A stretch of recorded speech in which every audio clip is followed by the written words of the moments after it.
there were 25 young men and boys, most of them black, at court to be sentenced by a judge. I looked around, there was only one father in the entire courtroom. Can you imagine if your child was being sentenced? This is the epidemic that we're facing in our nation right now. Our education system will never work if we don't put the man back in the home.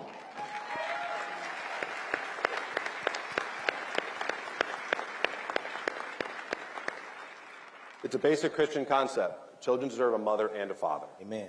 Every child deserves a mother and a father.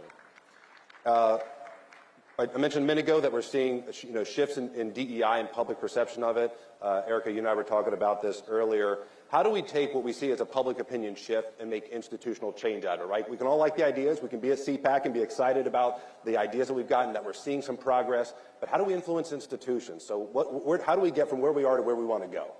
Well, that's so important for this audience, right? Because these are the people that believe as we do and have believed as we do, but now the rest of the country has also come along against DEI. People, it's an 80% issue. It was the #1 issue for President Trump, saying there are only 2 genders. We're going to get men out of women's sports. And now he got elected with such a mandate and is enforcing Title IX and the protections that provides to girls in their spaces and in their athletics. And he's going to plow forward. You got to elect the right people. That's one way to institutionalize it. But look at something like school choice. School choice now enjoys over 70% support across the country, including 67% of Democrats support school choice. But you also see 100% of Democrats voting against school choice in our state legislators. Why? Because the teachers union and the funding behind them are controlling those electors. But then you look at a place like Texas, where also rural Republicans went against it, and you had organizations like AFC, Donald Trump himself, America First, Policy Institute come get rid of the majority of the Republican incumbents that voted against school choice last year. And this year, in just a few weeks, Texas will pass a school choice bill and spend $1 billion on giving parents options. So that's how you do it. Yeah. You get the public and you get the right people in office to make those bold changes. Yeah, elections have consequences. They do. We've been saying that for a while, right? Jack, I want to go back to what you were talking about a minute ago with the fatherlessness issue and the education gap. What can the rest of us do? So if you're the average person in the pew, so to speak, you see this epidemic, you don't know what to do. I can't impact, I may be able to impact one child. I can't fix the whole system. But what can the average person that just cares about the public education system, they care about these kids that don't have a mom or a dad in the home, what can we do? What would be your advice? Well, my advice is, first off, understand that this is not just an issue of education or policy. This is a spiritual issue. The last verse of the Old Testament is Malachi 4:6. That verse says that he shall turn the hearts of the fathers to the children and the hearts of the children to the fathers. But the end of that verse says something that's so powerful, and it's the times that we live in. He said, if we don't do it, he shall come and smite the earth with a curse. Our earth is feeling the curse. No matter if you go to Guatemala or Central America and see that all of their men and fathers are leaving their homes trying to migrate to America illegally. Or you go over to Africa when you see these societies that have gone from a patriarch society to a matriarch society. Or you come here in America where you can have a generation like mine that was raised to believe that having a baby mama is okay and cool. Those things are generational curses that we must break. The only way you bind up a curse is by the blood of the Lamb and the word of your testimony.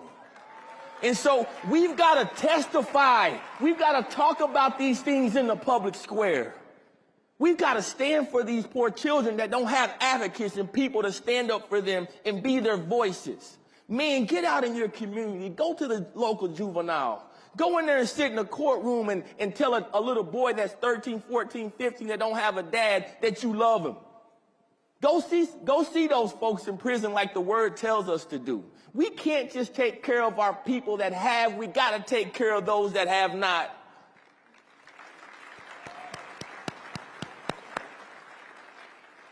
Church, it's our job. Church, let's do what the church does. Donald Trump can only do so much. We need the church to take a stand. Churches start schools. Yeah. Churches start daycares. Churches empower organizations like Erica's to go in and push for school choice. Let's take our country back. Yes. But we can only do that through God. There is no replacement for a Christian witness. Ladies and gentlemen, that's all the time we've got. If you want to learn more, ericadonalds.com, the Jack Brewer Foundation.org, and adflegal.org. We'll be around. You'll see us throughout the conference. Please stop us and say hello. Take care. God bless.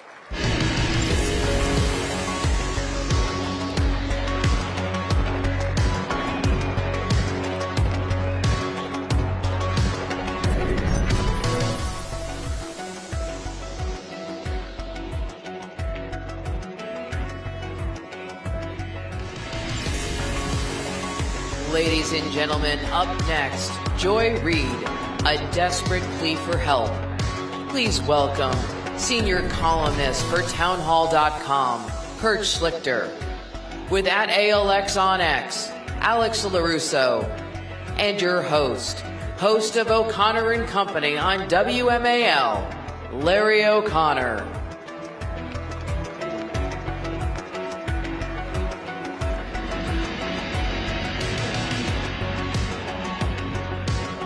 Thank you, thank you, thank you. We got real big names waiting back. Hey, good to see you. We got super big names back there waiting to come out, so we're going to get right to it. How about these guys, right? I'd be remiss if I didn't tell you that I just wrote a book about the media. It's called Shameless Liars. Can we get a close-up on that artwork there? It's got an incredible foreword by a real thought leader. Forward by Kurt Schlichter. But the subtitle is How Trump Defeated the Legacy Media and Made Them Irrelevant. And that's sort of where I want to take this, because for years, ever since the great Rush Limbaugh and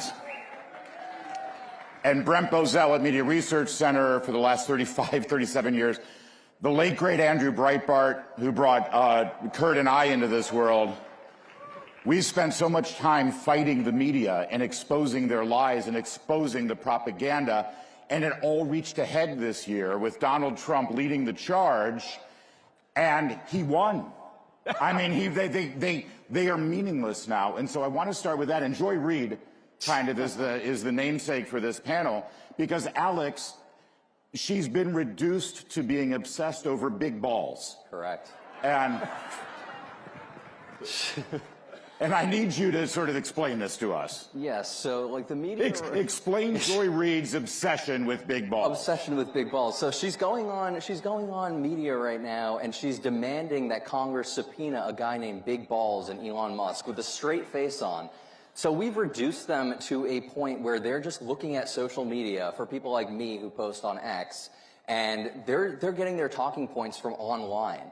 And no longer do they have a mind of their own. There's like a whole supercut. I think it was like Media Busters who did it. And there's just like all of these people on CNN, MSNBC, and they're just repeating big balls, big balls, big balls over and over with a straight face.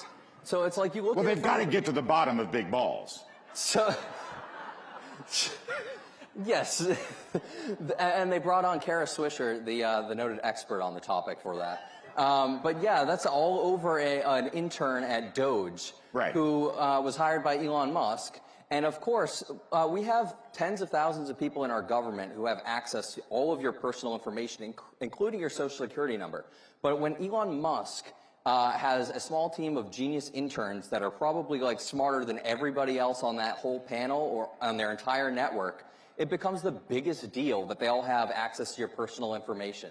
So they just set the standard to like dox all of these government workers for some reason, because tens of thousands of people that are not elected, by the way, have the access to your personal information every single day, and have all of you. Well, and they've all they've been reduced to a punchline, these media personalities. That's why we're laughing at Joy Reid, because that's what we should do. We should mock them and make fun of them. And of course, all this talk about Joy Reid and big balls brings us to Don Lemon, Kurt. Another gem. He's my special friend. I'm going to connect the dots, I promise you.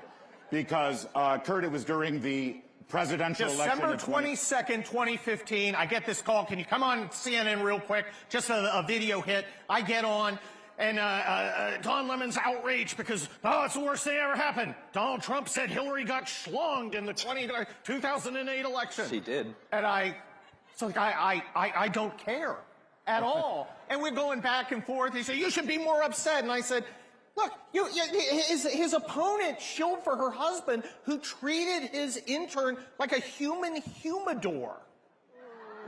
Fact check true.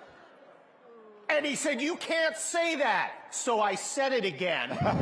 And he kicked me off. And what we're saying here is the media used to be something that hit us. Now we use it for a punching bag. Everybody knows the JD meme. Right. Okay? I don't really care, Margaret. They go on her show to humiliate her, and she's too stupid to know it. They don't know they're the joke at this point. How excited is National Security Advisor Mike Waltz right now, knowing that he's coming out after this panel? Well, he's an Army colonel, too, so... But you were banned from CNN. Yes. For 10 years, I have not been on CNN, and it's changed my life for the better. Well... And honestly, who's got a better career trajectory right now, Kurt Schlichter or Don Lemon? Because he has also been banned from CNN. Well, look, I'm on it more than he is. Look, I literally have more followers on the Twitter machine than they have viewers. Think about that. Exactly.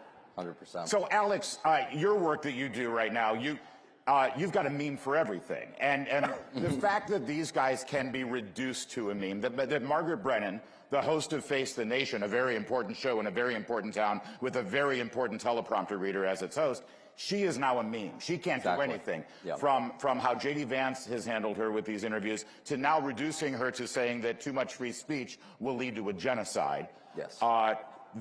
This really is the best way to attack them now, is to just reduce them to a punchline. Yeah, 100%. The thing is, it's like I said earlier, they don't have a mind of their own anymore. They are reduced to like scrolling social media and looking for the most viral moment that's going on social media, and it becomes now what they're talking about. Like, to give you an example, one of my local city council had, they just declared, my city that I'm from, Worcester, Massachusetts, just declared themselves a trans sanctuary city. So I got a tip that it was getting a little wild at the city council meeting, and I watched the 4-hour video of them all, like, you've probably seen it, the girl with the wig and everything, the blue hair. Oh yeah, that was, so I went, that was my city. I went through and clipped it. For the next 3 days, it was all over, like, every corporate media, like, talking about it. So it's like they're looking at everything that they find online, and then they're making it their news cycle. So they don't have a mind of their own anymore. And, we talk about the gatekeepers a lot. The gatekeepers are the people who used to say what kind of news, New York Times, right? All the news that's fit to print. Who's deciding what's fit to print, right? There's some people in a tower in Manhattan who's, that's not news that's fit to print, but this is news that's fit to print. And they would decide what was worthy for your eyes, what was news that you could consume. It's been reversed now. Correct. In fact, we are the ones, as Elon Musk says, we are the media. We are driving what's important, and that's what this new revolution is about. Well, and there's an right? And it all goes back to Andrew Breitbart. And one of the underappreciated aspects is how much fun we're having, right? That's right. Exactly. I mean, we've got to dance. They're eating the dogs. There we go. They're eating the dogs. They're eating the cats. We are having fun. We're laughing. And Kamala Harris says, my message is joy. As she's screaming. As Biden's screaming, as she's screaming. You will be happy. By the way, you mentioned Andrew Breitbart again, and I just want to say, I want to read this. This is the very end of my book, but it's a quote from Andrew Breitbart. You all remember Andrew, right? God bless him. Yeah, ALX was 5 when... Exactly. Elon Musk is now saying we are the media, and he's right. We are the media, using social media platforms, using X, which is now a free platform. On Tax Day 2010, during the rise of the Tea Party movement, Andrew Breitbart was asked to speak in Washington, D.C. at a Tea Party rally. And you should look at this video. It's out there. He asked everybody in the crowd there at the Tea Party rally to hold up their phones. And he said this: "It's time for a new media revolution, and you are it. You are the media. Hold up your phones. Hold up your cameras. This is the future of media. This is how we're going to fight the lies, the misinformation, and the propaganda of the mainstream media. We are now the media." Yeah. Andrew Breitbart 15 years ago said that. And Alex, you have inherited this legacy now, and you are the media. It's really interesting too, because a little bit about my story too. In 2020, I was really gaining traction, and I was about to hit 100,000 followers on Twitter 1.0 at the time, and then I was just banned for like 3 years nearly until Elon Musk brought me back, and I'm now almost at 1 million followers on X. But yeah, hold that thought. He had 100,000 followers, and they banned him because he was so. Look at how dangerous he is. Elon Musk buys it, opens it up for free thought and free speech, and now you've got 1 million followers. Yep, nearly. I'm 30,000 from 1 million, so if you want to get me there before I leave the stage, go for it, at ALX. But yeah, so to your point, it's just like, you are the media because you have a phone and you have the platform on social media. And one of the things that's ironic about this whole, moral panic around misinformation, disinformation, all these people can go on their shows, like, for 4 years they talked about the Russia propaganda hoax and Russian collusion hoax. So they were allowed to say that unchecked. They got to have their own guests on there, and that, like Adam Schiff saying he has inside knowledge about all this crap. On social media, no, it's a blood sport. You say something wrong, you're going to get ratioed or community noted. That's right. So you're the media, and you're also the checker. Like you're the fact checker. There's not like independent fact checkers like Meta used to have.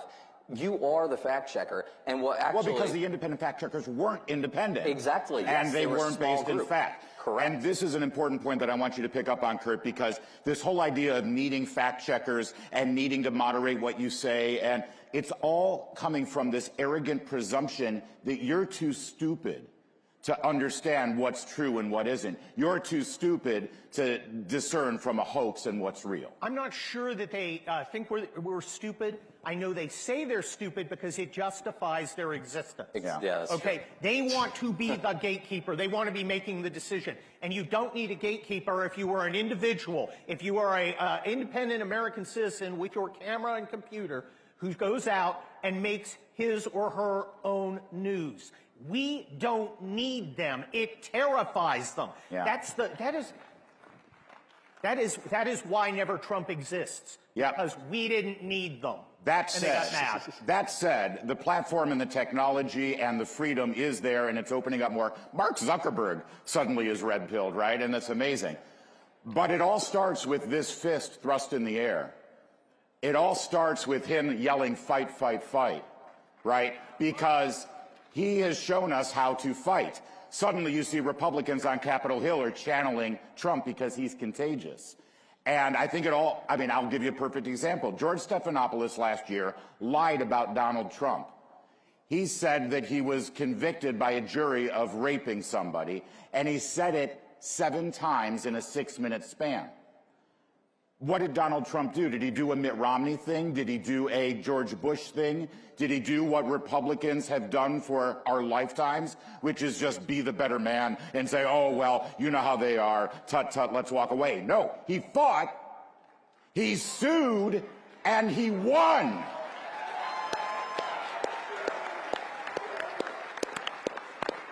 And that's what we have to do. And the fight we have, listen, we're doing a victory lap right now because we've rendered the media irrelevant, but they're not going away. The fight continues, Alex, every day. 100%. And then the other thing, too, to your point, 60 Minutes tried to edit that Kamala Harris interview. That's right. How did that go for them? The FCC has now released the entire thing, and we saw what a sham it was. Well, they messed up because they put the promo out with, like, the other answer. With a different answer, Wait a the word second, salad answer. What happened here? Well, and Kurt, this goes back to the arrogance because think about it. Donald Trump had the choice of sitting for 40 minutes with 60 Minutes and letting them condense it down to 20 minutes that they decided we could see. And they do that, by the way. They edit these packages because they think you have a short attention span. They talk down to you all the time. Instead, he said, no, I don't need freaking 60 minutes. I'll sit for 3 hours uninterrupted with Joe Rogan. And oh, and by the way, 50 million of you watched that. How's that for short attention span? And here's the beauty of it. Kamala Harris wants to go on Joe Rogan. She thinks she's the get. She thinks she's in the driver's seat. Joe Rogan's like, get it. Nah. Talk to the hand. Wow. You don't set the conditions. They don't own us anymore. That's right. They're not in charge. We are! Well, I think we've recovered from our big balls opening, and I think we'll quit while we're ahead. You guys, thank you. Keep fighting. Follow Alex, get him to 1 million, and buy my book. Hey! Chopped liver?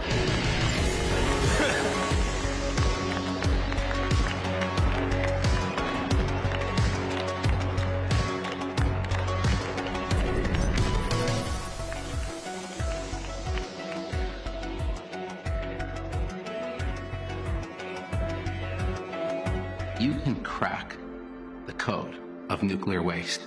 You've solved something that no one has attempted to do before and has succeeded. We're onto something big. We have the U.S. government partnered with us now to prove our technology out.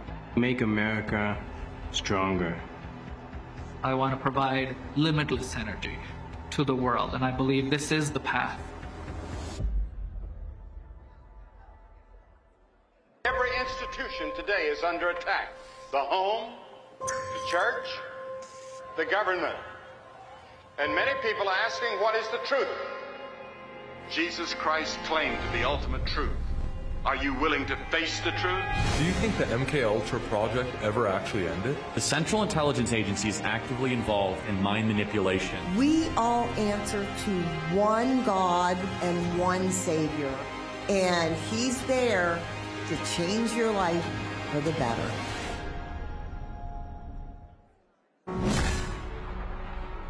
During my second term, we will fight for Alaska like never before. I'm excited about what we can do with President Trump in the office. We will work together to provide affordable energy to Alaska and allies all over the world. More investment, more certainty, production, more exploration. Thank you to everyone in Alaska, and thank you to your great governor. I look forward to a long and enduring future relationship. Drill, baby, drill. Ladies and gentlemen, this is a conversation with National Security Advisor Michael Waltz and CPAC Senior Fellow Mercedes Schlapp.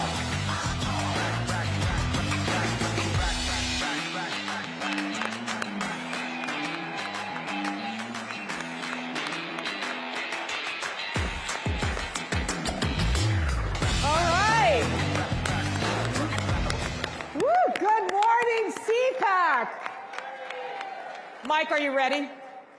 Oh, born for this. Okay, good. Let's go. I don't have a chainsaw for you. That's the only thing I couldn't get on the stage. You know, Elon Musk came in with the present. As a Green Beret, I left the belt-fed machine gun at home. There you Thank go. God the Secret there you Service go.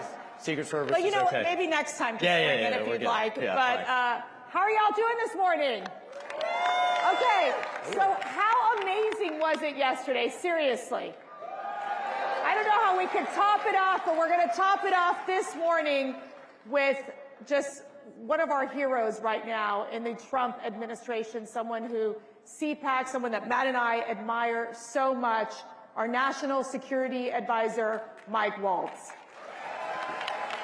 So let's jump right in. Obviously, you've just come back from Saudi Arabia. You were meeting with Russian officials on really looking to find a solution to end the war in Ukraine between Russia and Ukraine. Tell me first how those negotiations are going. Any insight that you can give to our CPAC family here in terms of progress that's being made? Well, let me make one thing clear.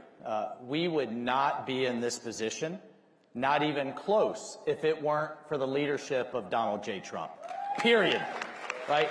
I had the honor of sitting in the Oval Office and listening to President Trump speak with President Putin of Russia, and hearing both Putin and then immediately Zelensky both say, only under President Trump's leadership, say this to him, and only he could drive an end to this war. So under Trump, this war will end, and it will end soon, and he is the president of peace.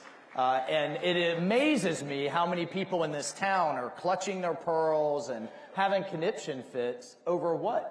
Because President Trump's ready to stop the killing, stop the hundreds of thousands of people that are dying per year in Europe, the largest war in Europe since World War II.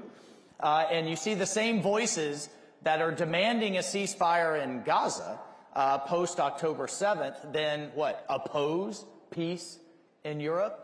It makes no sense. But with his leadership, we've now opened negotiations. We're sitting down with our host, the Saudis, and talking to the Russians, understanding what they are going to need, and then understanding what the Ukrainians are going to need, talking to all of the Europeans. You can't end a war if you don't talk to both sides, and that's what we're doing.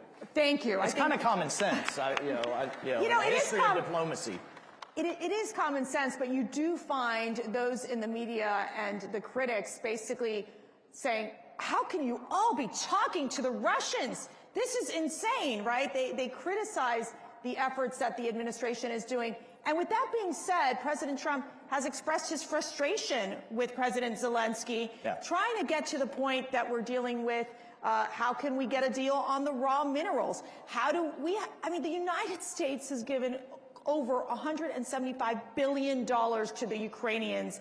It seems like the Americans, there is that war fatigue. It's time to move forward. How are we going to get Zelensky, President Zelensky, to cooperate? Yeah. Well, so first, and this is the part that the media just wants to ignore, it was Zelensky last September, as part of his victory plan, it was Zelensky that proposed, hey, let's go into a partnership together. Right. If the United States will invest in us, we have aluminum, we have gallium, we have tritium, we have all of these rare earth minerals that the modern economy needs. A lot of them are not fully developed. They need investment. President Trump's a deal maker. And so now President Trump proposes the deal, right, and sent our Treasury Secretary all the way out to Kyiv to propose it. And then we get this rhetoric in the media. Well, look, here's the bottom line. President Zelensky is going to sign that deal. And you will see that in the very short term. And that is good for Ukraine. What better could you have for Ukraine than to be in an economic partnership with the United States, number one? What better could you have for Ukraine to stop the killing, number two? And you know what? We have an obligation to you all, the American taxpayer, to recoup the hundreds of billions of dollars that have been invested in this war. Because you know what? You know what Europe's contributions are? Europe's contributions are in the form of loans. And they're often paid back on the interest, by the interest on Russian assets that have been frozen. So Europe gets paid back, but the American people don't? I don't think so, right? And so that's the deal that we're putting in place that's good for everyone. And yes, you have to talk to the Russian side to understand how we're going to get both sides to the table. And that's what we're doing. Look, this is the common sense presidency. This is the presidency of peace. He's going to end the war in Europe. He is going to end the wars in the Middle East. He is going to reinvest the United States and our leadership in our own hemisphere, from the Arctic to the border to Panama, all the way down to our good friends in Argentina with Milei that you saw yesterday. And you know what? By the end of this all, we're going to have the Nobel Peace Prize sitting next to the name of Donald J. Trump. And who opposes peace?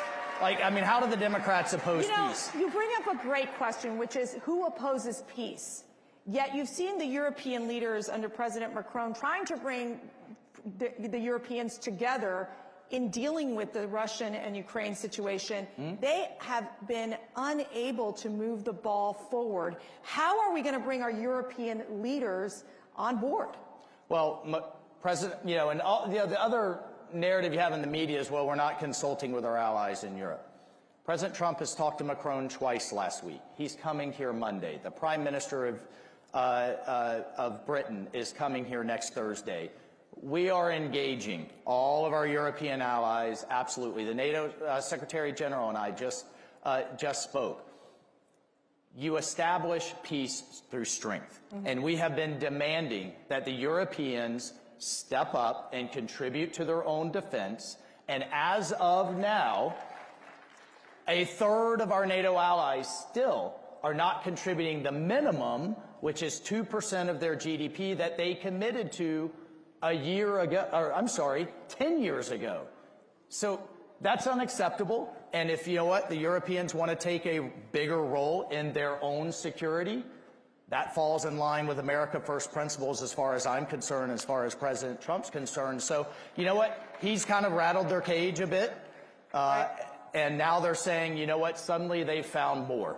And they're coming to the table with more. Fine by us. We've only been asking for over a decade now. Shifting gears here to Iran. We've got Ambassador Mark Wallace with us, basically one of the biggest fighters in terms of ensuring that we can see change in Iran and leading the efforts incredibly here in the United States and across the globe. But I've got to ask you right now, what is this maximum pressure campaign going to look like in terms of Iran? How are we going to stop Iran from exporting terrorism into Israel and killing innocent lives? Well, first, thank God that Prime Minister Netanyahu, that Bibi did not listen to the Biden team and did not listen to Kamala Harris.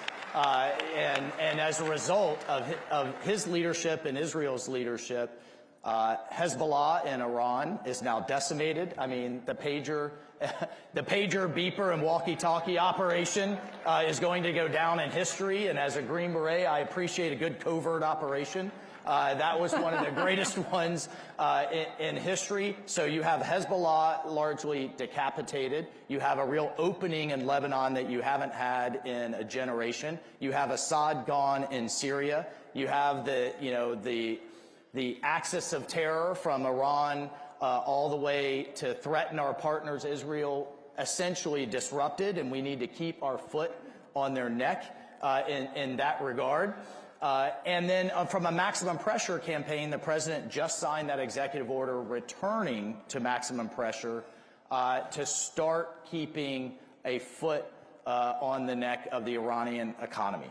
And look, just a few years ago, we were seeing that all of Iran's proxies were out of cash, that the Houthis, Hezbollah, Hamas, the militias in Iraq, none of them had the funds and the cash to continue their terror. We're going to get back to those policies that work, but key to it all is that Iran can never have a nuclear weapon. No. And why does that matter to everyday Americans? Look, if Iran has a nuke, there's a real question of whether they're a rational actor. And they can take out our ally Israel, they can launch against the world, they will have that nuclear umbrella to launch these, all of these other attacks. They cannot have a nuclear weapon, and under President Trump's leadership, we will ensure that does not happen. Israel. We just got word from the Israeli Defense Forces that they have returned several bodies. This of the Bibas family, the two beautiful children, the redhead children, and what was supposed to be the body of Shara, the mother. Apparently, that doesn't seem to be the case. IDF is saying this is a serious violation of the ceasefire. What's your message, one, to the hostages, their families, from the United States, from President Trump, and two, how can we ensure that we bring all those hostages back home? My message, President Trump's message to those families is we are with you. His heart breaks and he is horrified by these scenes coming out. And if anyone thinks that Hamas is some type of quasi-benevolent, not so bad, kind of something less than the just despicable terrorists that they are, what more convincing do you need?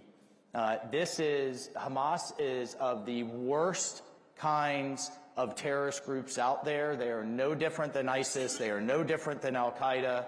and they absolutely must be destroyed. And only under his leadership, remember the Biden administration was trying to do some type of deal. They were obsessed with a ceasefire, but their approach was concession after concession after concession and putting more pressure on Israel than they did on Hamas. Only when President Trump came in and said, look, there will be all hell to pay, the credible threat that only he can deliver, did we see this deal come into place? Still under Biden. And we saw our people starting to come out, including 2 Americans, with more to go. So this is only happening because of this election. These are the kind of consequences this election has had.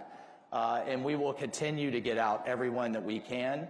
But remember, just 6 months ago, 8 months ago, you had college campuses, right. You had students, you had faculty, you had protesters celebrating Hamas, talking about from the river to the sea, having the worst kind of anti-Semitism, and now we've seen, and we just saw yesterday, the despicable people that they are and why they can never be allowed to run Gaza and why we can never allow another October 7th again. And there is a lot of talk about two-state. You know who doesn't want a two-state? Who will never allow a two-state? Hamas. And this is why they can never, they just cannot exist going forward. China is one of our biggest threats. We have seen how China has infiltrated our institutions, has brought fentanyl into the United States, has stolen our intellectual property, have basically made so many deals with many Latin American countries, African countries. They're trying to be strategic in ensuring that the U.S. does not get involved in some of these regions. This has significantly changed under President Trump. Walk us through how we're going to deal with this threat of China. Well, remember, President Trump is who pivoted us, pivoted the whole national security apparatus back in 2017 and 2018 to deal with the threat and the competition that China is. But he firmly believes we can win this economically, we can win this through our supply chains, we can win this through our markets and fair trade deals, and at the same time rebuilding our great military under, how about our Defense Secretary, Pete Hegseth, right? Getting them focused on being the most lethal and most badass military in the world and projecting that strength.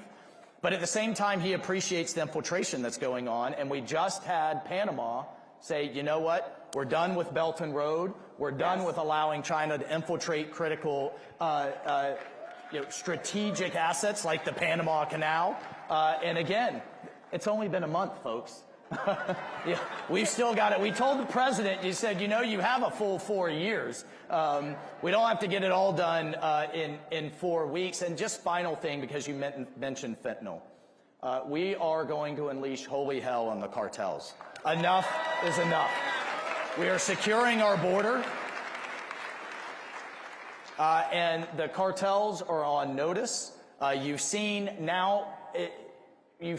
images of the Mexican army doing joint patrols with our border, with our Customs and Border Police and with our military to secure the United States border, because without a border, you don't have a country and you don't have sovereignty. And if there's not anything more than America first than that. And so a lot of, going back to things that worked in the first term, but you know what we have now in the second term? We have a team that is 200% on board with the vision of President Trump.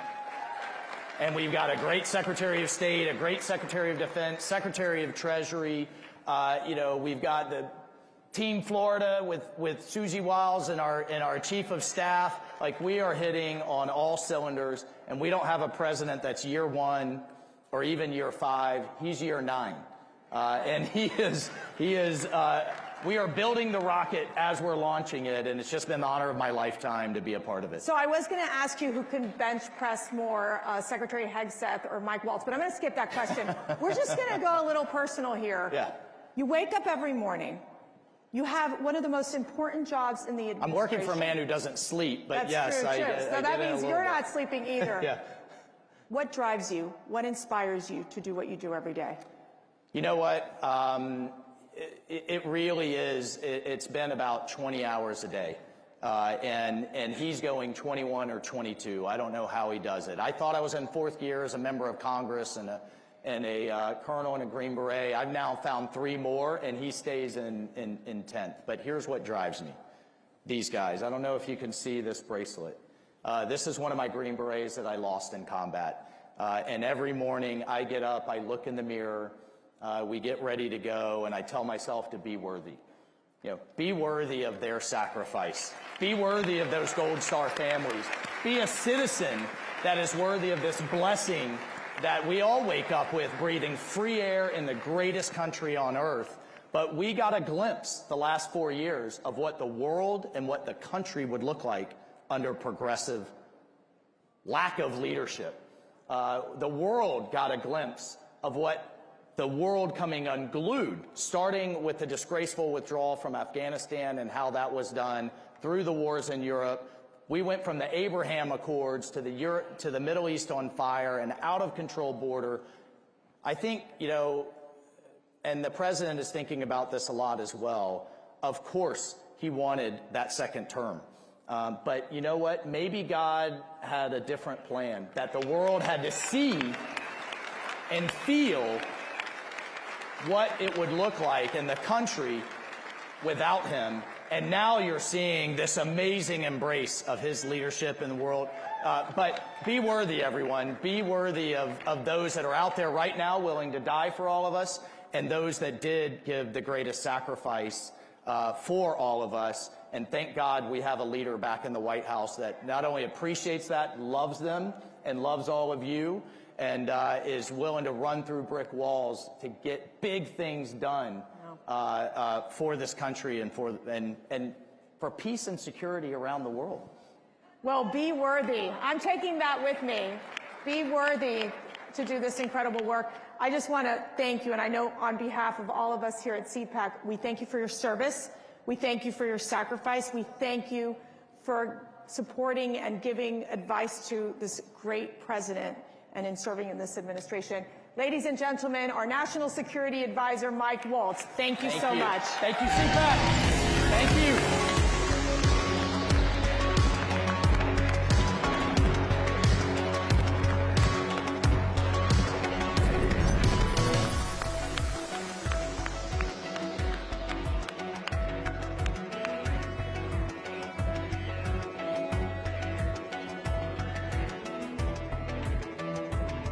The 47th President of the United States of America. And, you know, I wouldn't say Fox has been exactly perfect. Fox has been a big difference of Fox between now and what it was 4 years ago, as you know.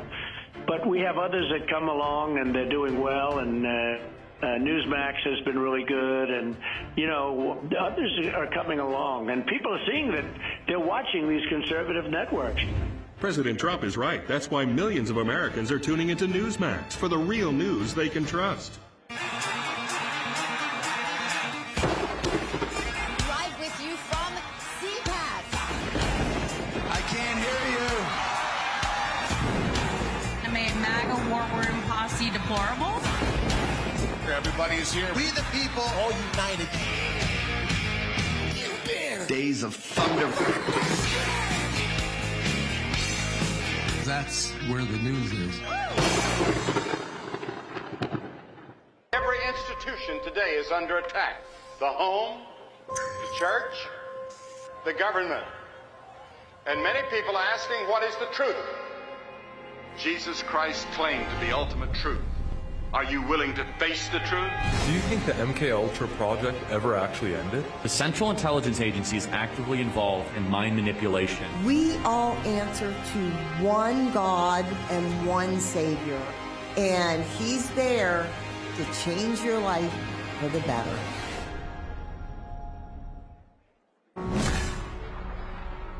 During my second term, we will fight for Alaska like never before. I'm excited about what we can do with President Trump in the office. We'll work together to provide affordable energy to Alaska and allies all over the world. More investment, more certainty, production, more exploration. Thank you to everyone in Alaska, and thank you to your great governor. I look forward to a long and enduring future relationship. Drill, baby, drill. Hey there, scan your QR code on your badge so that you can view the agenda, check out our membership circles, and learn more about our centers. Ladies and gentlemen, please welcome CEO of MyPillow, Mike Lindell.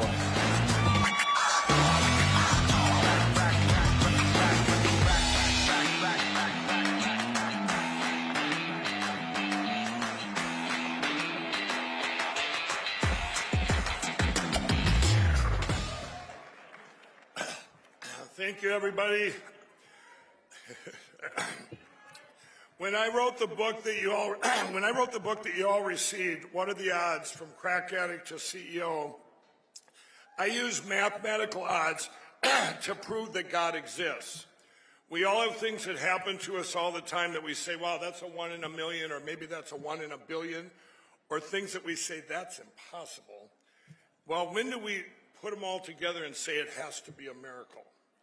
Okay, well, I remember getting invited to the White House for the first time and sitting next to our great president, and the cameras went live to the nation, and all my friends at home, and some of them were still on crack, looked up and said, what is this crack addict doing with the president? Jesus is real. Could this would be impossible without God?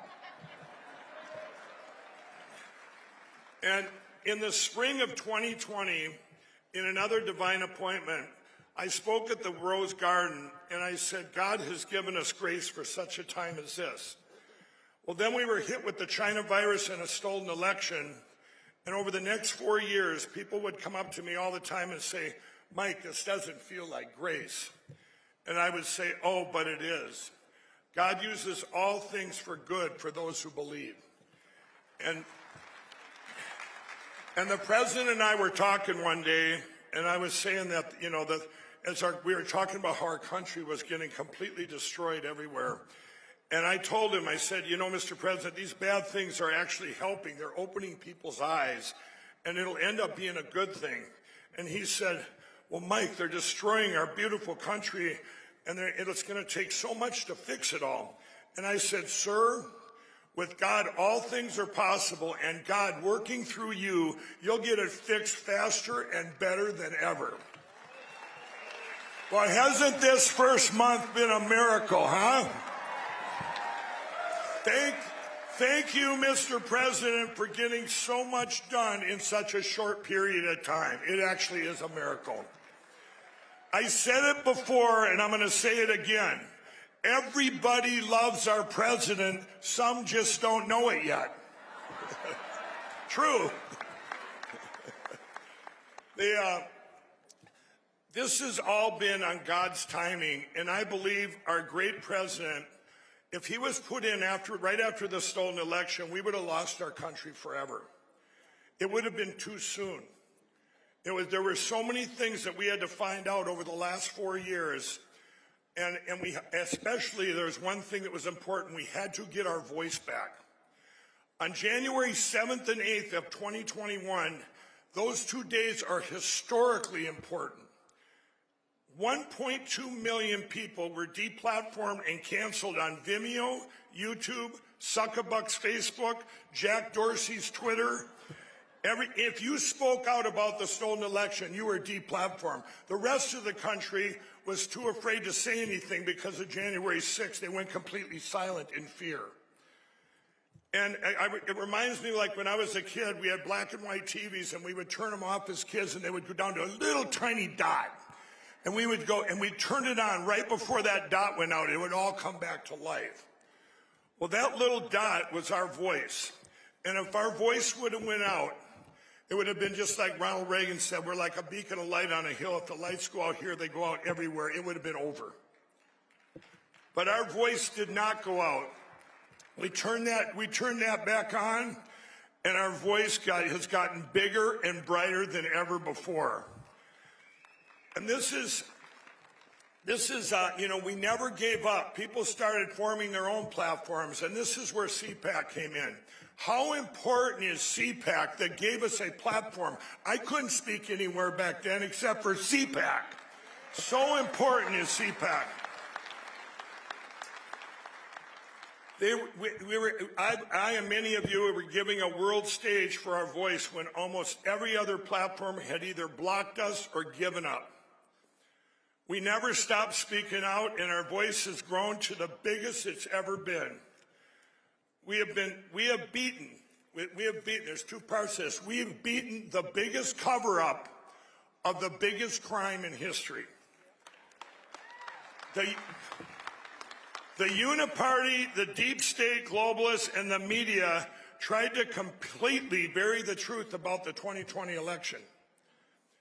4 years later, evil has failed. Everybody knows the truth. I told people before the 2024 election, if they tried to steal it again, just like if they'd have tried to give us China virus 2.0, we would not have stood for it. We would have said, open up those machines. Or we would have said, no, we're not going to sit out in snowbanks wearing masks and be banned from our own houses. We would not have tolerated another stolen election. And evil knew this, and they also knew that it was too big to rig, as the president likes to say. If they would have done it, it would have been one of the biggest deviations in history, and we would have said, we're on to you now. Well, that's their tool to steal elections. By the way, and the media will like this, the fake news, they did steal 4 senators and 9 congressmen that my teams know of in this last election, just so you all know that. Okay? 132 countries have banned electronic voting machines, and they've done it for a reason. More than 100 countries have banned early voting and mail-in voting. The United States of America has the worst election platforms in the world. We now have to make elections great again. We need to go to paper ballots, hand-counted, same-day voting, precinct level, and voter ID just the way our great president wants us.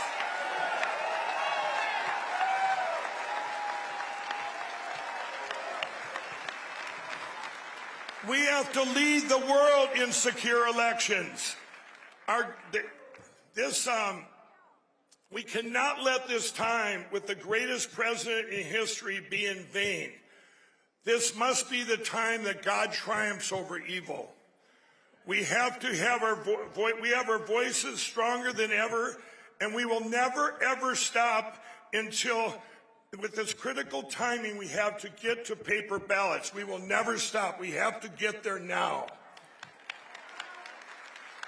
I encourage all of you to go to LindellTV.com.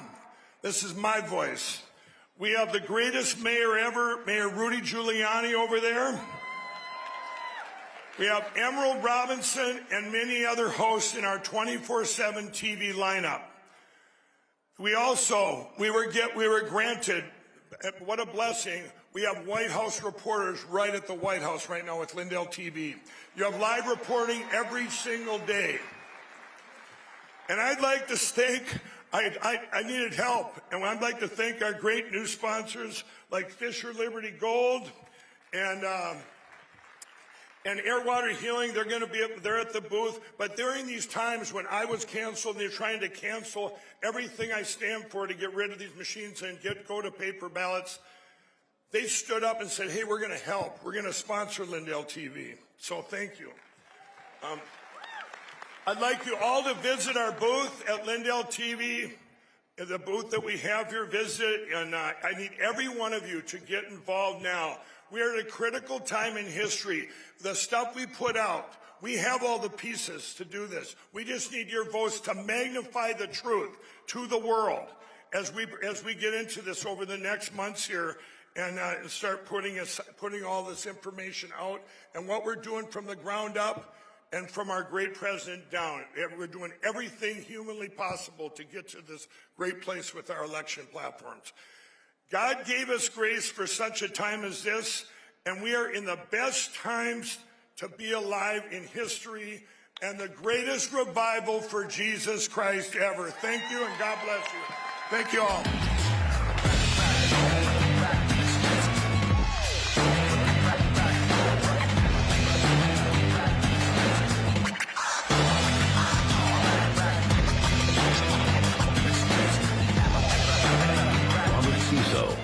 Four-time Prime Minister of Slovakia, a small, proud country in the heart of Europe.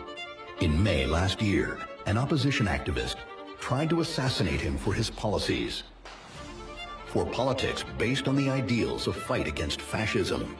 For wanting an immediate end to the war in Ukraine.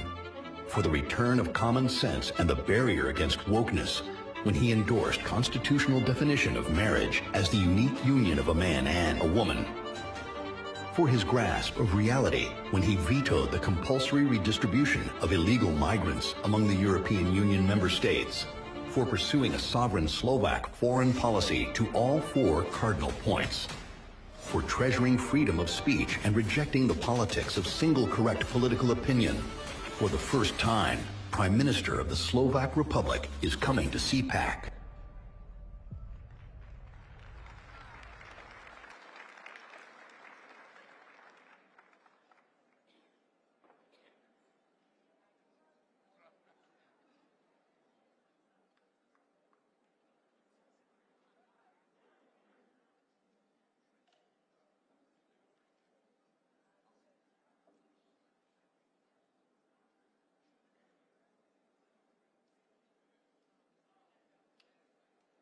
Who's AARP really watching out for these days? They've made billions partnering with big health insurance corporations while opposing reforms seniors want, like applying big discounts to medicines directly at the pharmacy counter. Instead, AARP supports liberal price-setting schemes, giving politicians, not seniors, control over any so-called Medicare savings with no guarantees. Funds won't be spent on unrelated programs or pad big insurers' profits. If AARP and Congress believe America's seniors aren't watching, think again. Paid for by American Commitment. Every institution today is under attack.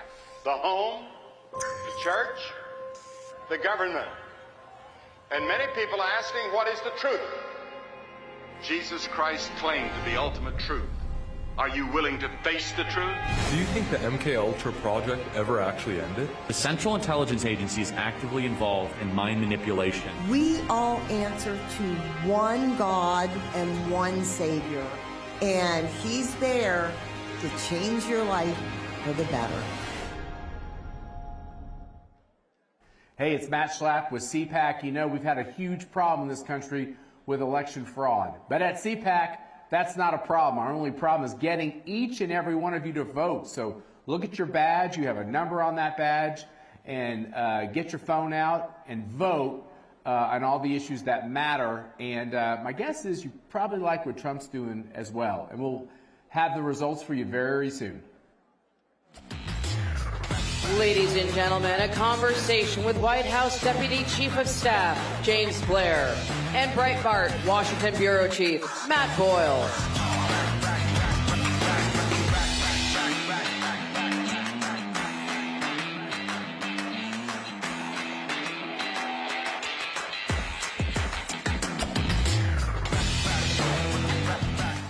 James, how are you, sir? Good to see you, Matt. I like those cufflinks. Thank you. They're very nice. Okay, so James, you were the Deputy Chief of Staff in the White House. There's a bunch of you guys that are Deputy Chiefs of Staff, and a bunch of them are going to be here. All the President's men are going to be here at CPAC, so it's really exciting. Tell us about your specific role in the White House. We were talking about this last night. Tell us about the various departments that you oversee inside the White House. Yeah, I really oversee the external portfolio of the White House. There's three main components to that. We have our Office of Legislative Affairs, which obviously is really the President's lobbying arm on Capitol Hill. We have the Office of Political Affairs, which is just the political operations that come from the White House and run externally, of course. And then the Office of Intergovernmental Affairs, which deals with interplay between federal, state, and local governments and tribal governments. Okay, so we're seeing right now, in terms of a pace from President Trump, I mean, the amount of executive orders, I think I saw somebody say that there are more executive orders we've seen President Trump sign than there are primetime viewers on CNN, right? Like, But we're seeing the level of action is just incredible, right? Like it's rapid fire, lots of different action out there.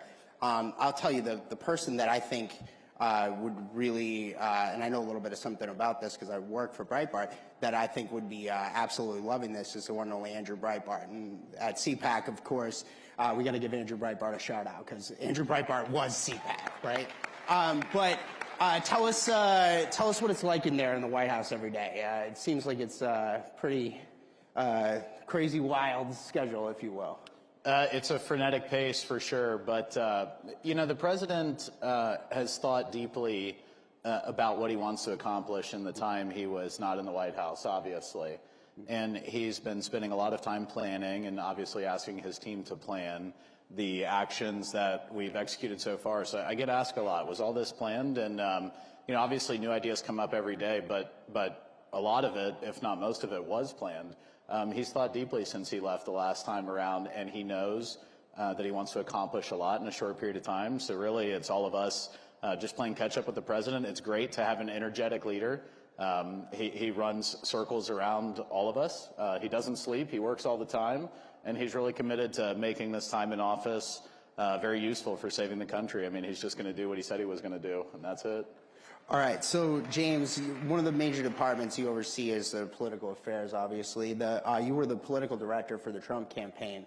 One of the reasons why we are where we are today is that President Trump was able to, in this last election in 2024, pull off arguably one of the greatest political transformations in the history of mankind. I mean, we are seeing,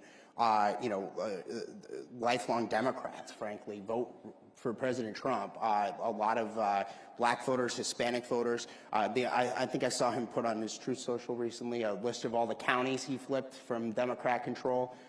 Tell us, you're the nuts and bolts guy of how this happened, right? Like, so tell us, how did you guys pull this off from the Trump campaign?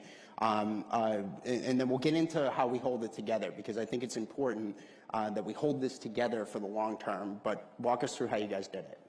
Yeah, well, so they say success is where preparation meets opportunity, right? Obviously, we had a plan, but the plan primarily was to capitalize on opportunities that existed within these, different populations of voters that maybe have not traditionally voted Republican.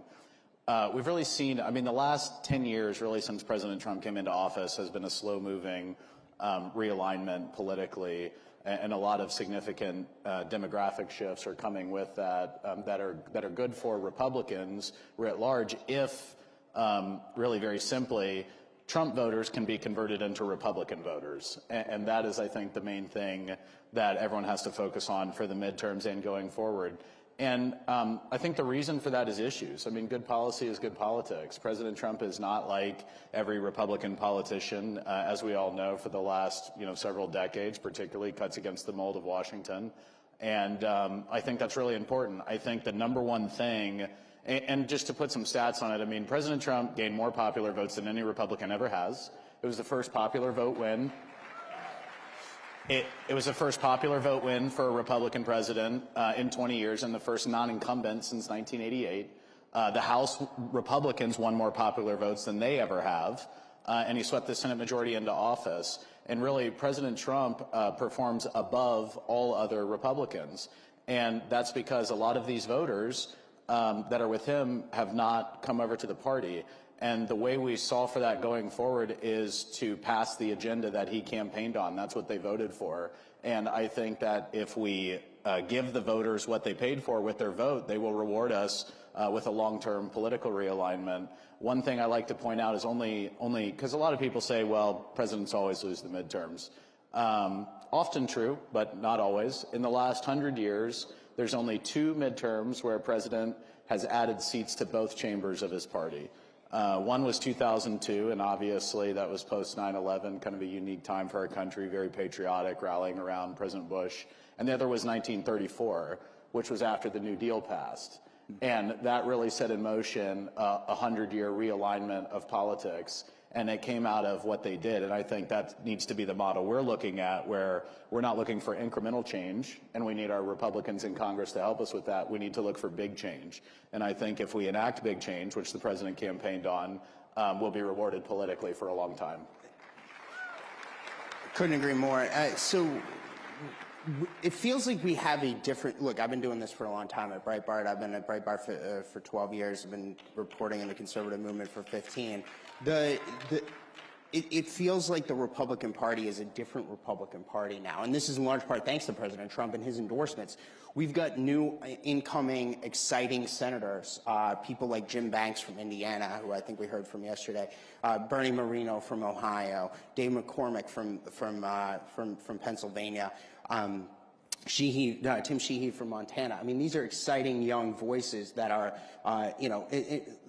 8 years ago, President Trump had a rough time of getting his cabinet through. This time around, he's actually beating with a smaller smaller majority of his party, Barack Obama, from 2009 when he was confirming his cabinet. The Trump's cabinet is almost all confirmed now.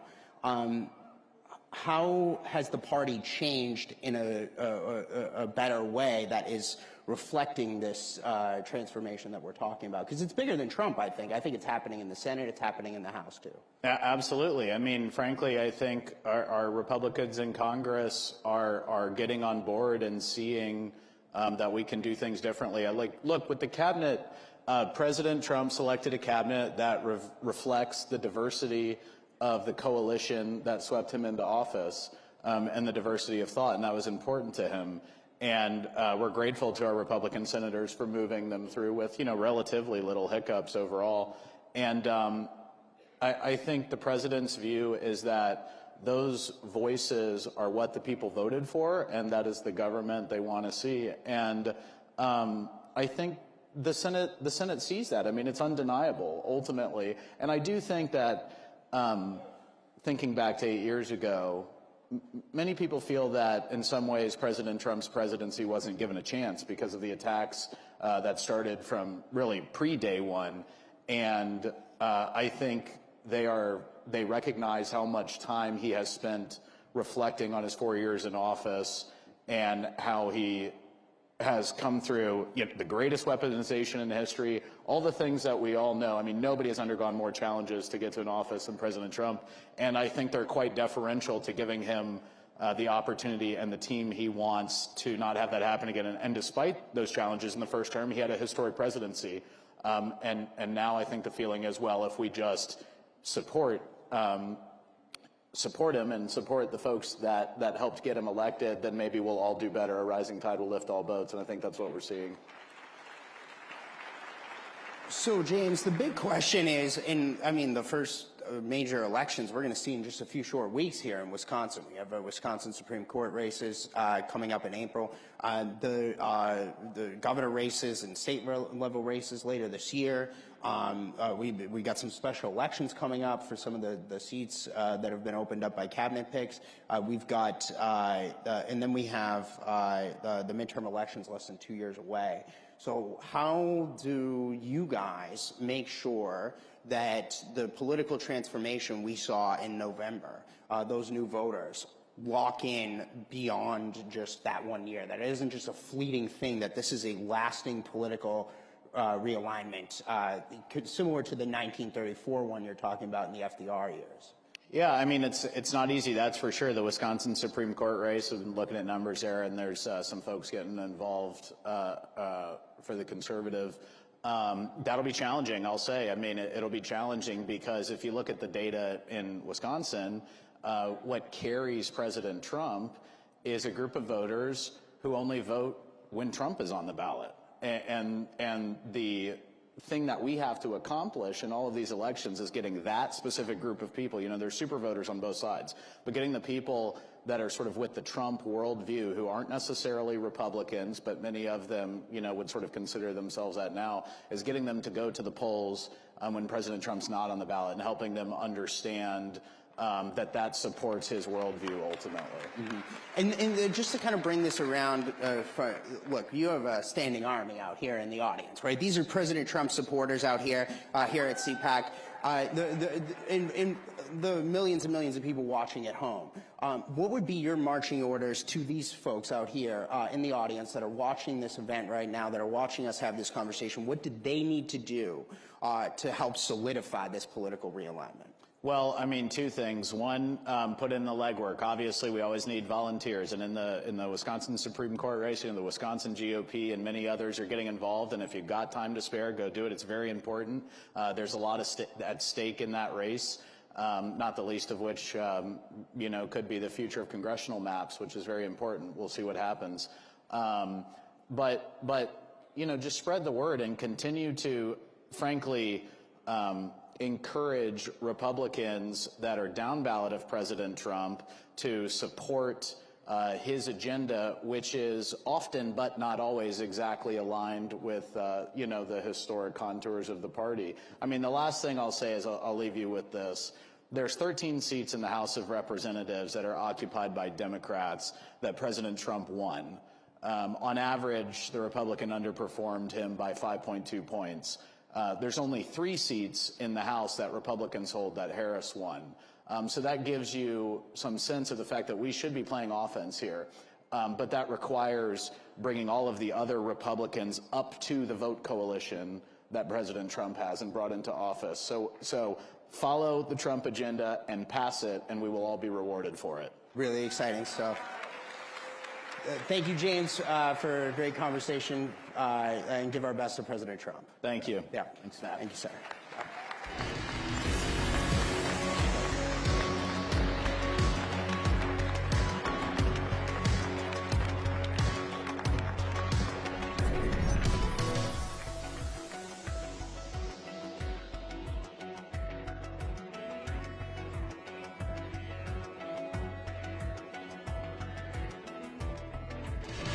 Ladies and gentlemen, it's time for Fannie, Letitia, and Jack, the Legal Evils. Please welcome Senior Fellow at Claremont Institute, John Eastman, and partner at Tactic Global, Barry Bennett.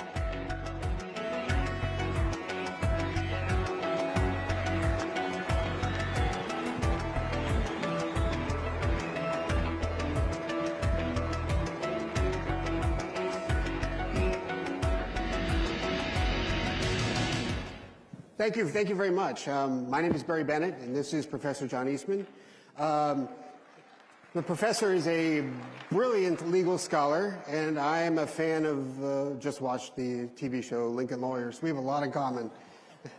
But what we do have in common, unfortunately, is that we were both made victims of our own government because we dared stand with Donald Trump. For me, I ran Ben Carson's campaign back in 2015, 2016, Great American. And I became a senior advisor to the Trump campaign in 2016. Within months of working at the Trump campaign, Obama's CIA director, John Brennan, gave my name along with 25 others to the Five Eyes to ask our so-called allies to spy on us in the Russiagate. That led to me being bumped by both the UK and Australia and endlessly grilled about Russia and Hillary's emails and all this other crap. And then that, led to, the FBI taking my phone and my emails, the emails of my 9-year-old kid. They took my Uber Eats account. They got a lot of information there. But,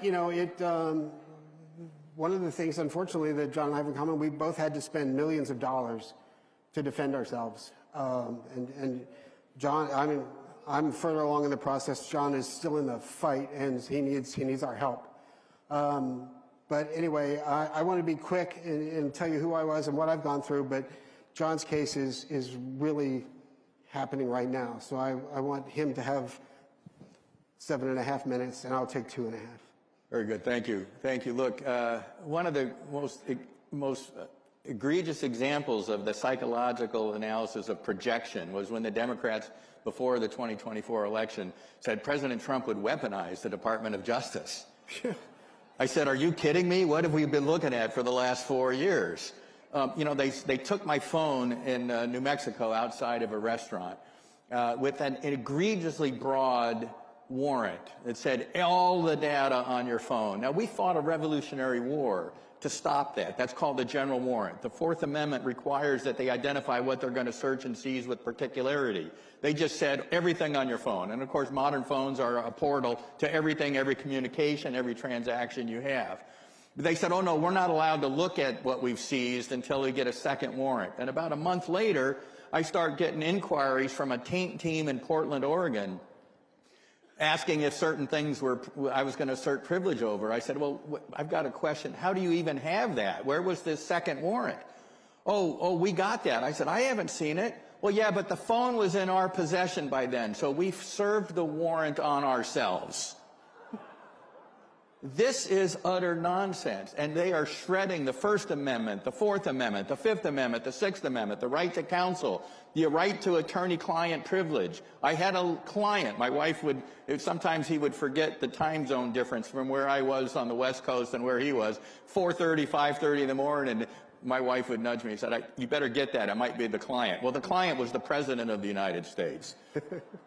And he asked me to help him get the legal challenges to the fraudulent and illegal election in 2020 for the courts to actually consider that.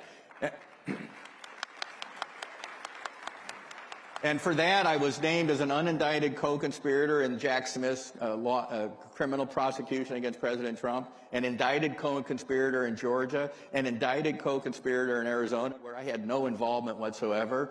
They've put my bar license in California currently on inactive status. I can't practice out there. At least I'm still able to practice before the Supreme Court of the United States. But part of what's going on here, and they've admitted this, it's to scare lawyers from ever taking on causes or clients that the left doesn't want you to take on.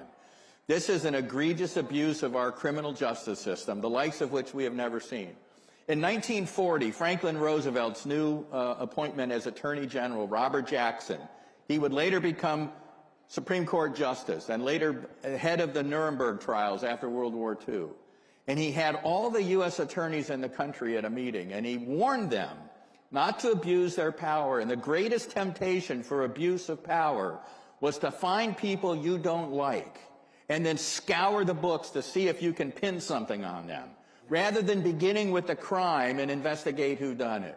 And that's what we have been witnessing out of the Department of Justice, out of the FBI, out of that ridiculous select committee on J6, with Liz Cheney running it, and destroying exculpatory evidence, issuing subpoenas without sign-off by courts, acting as law enforcement agencies without all the guardrails that our Constitution puts on law enforcement agencies.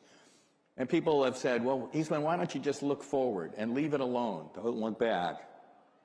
If we don't get to the bottom of what they did and hold the people who did it accountable, they will do it again the first opportunity they get.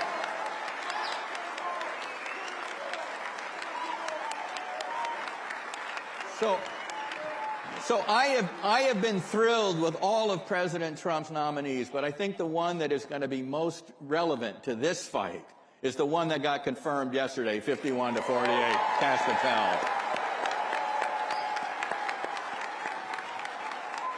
Because in my view, what we have been witnessing is a nationwide conspiracy to deprive political opponents of their constitutional rights to free speech, to assembly, the right to petition the government for redress of grievances. And if you don't hold people accountable for what they did for that, that's a federal felony, by the way. There's a group called States United Democracy Center. They filed the bar complaint against me in California. They're a rabid anti-Trump organization designed to go after all the lawyers that were trying to help Trump. They were the ones that were hired by the Attorney General of Arizona to prepare the prosecution memo for the electors and me and unindicted co-conspirator Trump in Arizona. And I've told media, I said, that's a little like hiring the fox to do the safety memo for your chicken coop. It's utter nonsense. And the people that are doing that need to be held accountable. And you know, if they spend some time in prison, maybe the next time they get power, they'll be a little bit hesitant about taking on this kind of lawfare against us. Amen. Amen. And we'll never get our privacy back, We may never get our reputations back, but this must not happen again. That's right. I teach at the Claremont Institute, our summer fellowship program, and I was teaching our John Marshall Fellows, young lawyers, when the indictment in Georgia came down, and everybody's phone starts going off, and they made fun of it at the end of the week when they did our big roasting. But the gentleman that roasted me then turned serious, and he said, what we saw here was an exhibition of courage, and courage is contagious. And then he said, if you think about the last line of our national anthem, it's not so much whether that flag was still waving. It's what kind of land it is waving over. Is it still the land of the free and the home of the brave? Or is it now the land of the coward and the home of the slave? And ladies and gentlemen, I've got grandkids, and I'm not willing to hand them over to a land of the coward and the home of the slave. We fight this battle until we win permanently. We fight it every day. We fight it in the streets. We fight it in the courts. We fight it wherever we can, because our freedom is too precious to give up.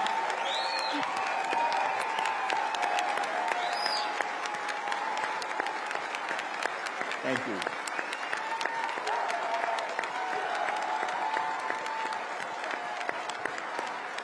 You think about it, our founders pledged to each other their lives, and they meant it. Their fortunes, and they meant it. Just ask Robert Morris, who funded the Revolutionary War largely. But most importantly for them, more important than either of those, they pledged their sacred honor. What kind of sacred honor will we have if we hand off to our grandkids an enslavement contrary to what we inherited from our forebears? This is the fight for our time. It's the fight worth having. I can't think of anything more important to be doing. And I thank you all for being here and for the army that you are, for keeping America free, keeping America prosperous, and let's make America great again. Thank you all. Thank you, guys.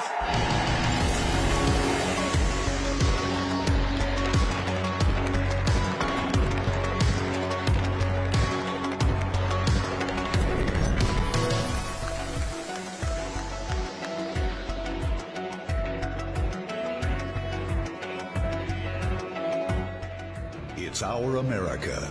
We conquered it. We built it. Great values like honesty and fairness. Great courage. A great nation needs a free press. Newsmax is it. 30 million Americans regularly go to Newsmax when they really need to know. They watch Newsmax TV at home. On the free Newsmax app, they go to Newsmax.com. Start today. Newsmax is real news for real people. Wherever human freedom is under attack, in courtrooms, legislatures, and the public square, we stand ready to defend it. This is why Alliance Defending Freedom exists.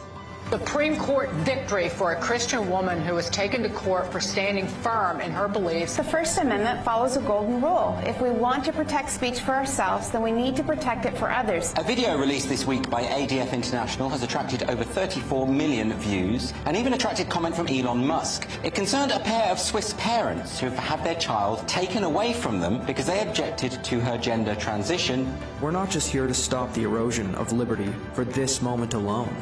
We are here to keep the door open for the gospel. And when the gospel does its work, truth doesn't just hold its ground. It advances. It sets people free for generations to come.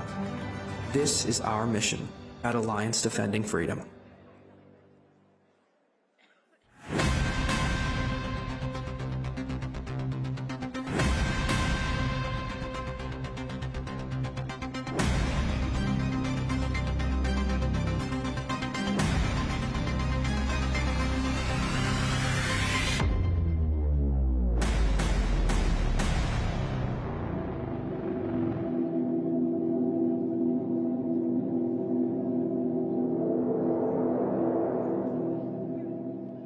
Hey, it's Matt Schlapp with CPAC. You know, we've had a huge problem in this country with election fraud. But at CPAC, that's not a problem. Our only problem is getting each and every one of you to vote. So look at your badge. You have a number on that badge. And get your phone out and vote on all the issues that matter. And my guess is you probably like what Trump's doing as well. And we'll have the results for you very soon. Before the cabinet room, you saw Donald Trump's next cabinet make waves at CPAC.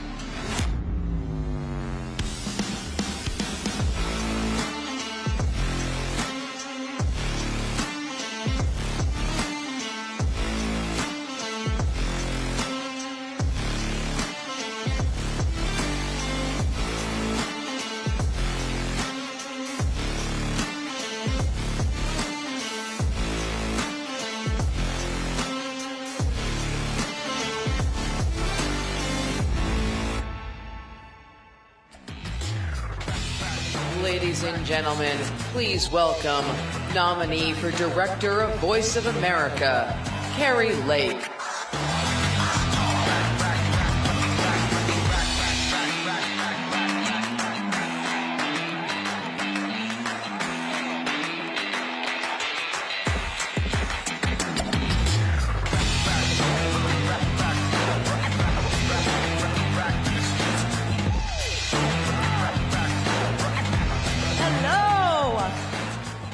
I gotta take this in. You guys look phenomenal. You look great. I know why. We're all sleeping better, aren't we? How many of you are sleeping so much better since January 20th? I curl up every night with the sweetest dreams, and watching what President Trump has accomplished and done in 1 month is so incredible. Every day feels like Christmas Day, and every night feels like New Year's Eve.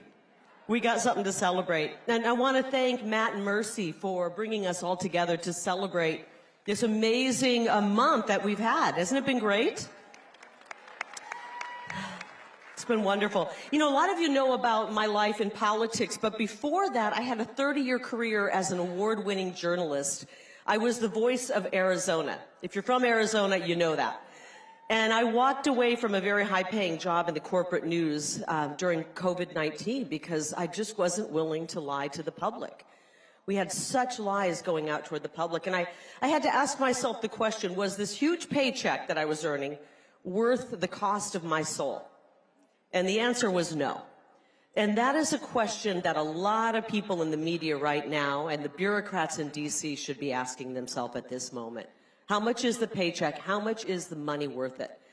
I'm very, very cynical when it comes to the government. It's just how I was raised. I grew up with Ronald Reagan as my president. Anybody else as a kid have Ronald Reagan? And remember his warning? His warning was the 9 most terrifying words in the English language are, "I'm from the government and I'm here to help." And boy, was he right. But now the tables have been turned. And the 9 most terrifying words for the government are, "We're from Doge and we're here to audit you."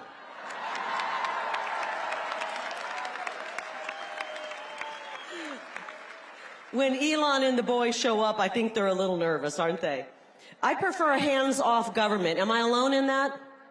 Hands off. Unfortunately, our government has one hand around our throat, and we're finding out the other hand is in our pockets, and they're robbing us blind. And thanks to Doge, we've learned that our tax dollars are going to pay for luxury hotels for illegals in Manhattan, circumcisions in Mozambique, transgender operas in Latin America. It's terrible. It's theft. And Social Security benefits to 150-year-olds. The only 150-year-old I know is Joe Biden. I mean, this is, and apparently there's millions of them.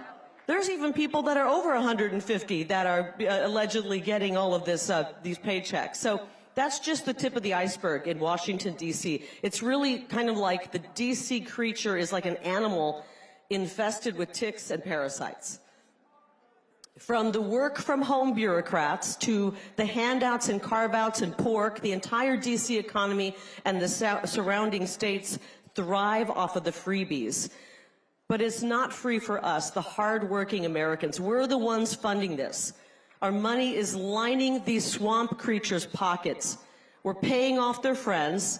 We're funding the fake news to broadcast this insane narrative across the globe. It's terrible. And knowing all of this and knowing how the odds have been stacked against us, it makes what happened on November 5th even more of a miracle, right? And we got to thank God for that. We got to thank God for that. We, the people, worked, we rose up, and we said enough is enough. We've had enough of this. And now, thanks to President Trump's radical transparency, we are learning some cold, hard facts about our government. I've never felt more betrayed by the government and, frankly, the media mouthpieces back in the fake news. This is the biggest scandal of our lifetime, the biggest fraud ever perpetrated on humanity, and any real journalist would be dying to cover this story. Unfortunately, we're still surrounded by too many fake journalists out there. Have you noticed they're grasping at their pearls, acting offended that the fraud is being uncovered? They're offended that we would question the bureaucracy that spent money trying to perform sex changes on monkeys while claiming that FEMA is too broke to help Americans. I'll tell you, the purpose of the mainstream media is no longer to inform us, it's to manipulate us. Have you been following the AP drama? Have you heard about this? It's known as the Associated Press. I kind of think of them as the anti-American propagandists.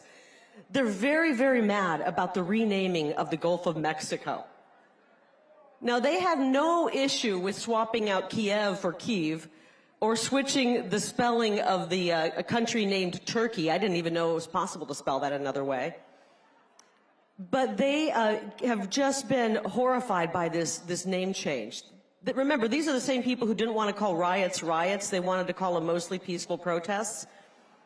But they will die on the hill of refusing to call that big, beautiful body of water between Texas and Florida the Gulf of America, which is what it is, by the way.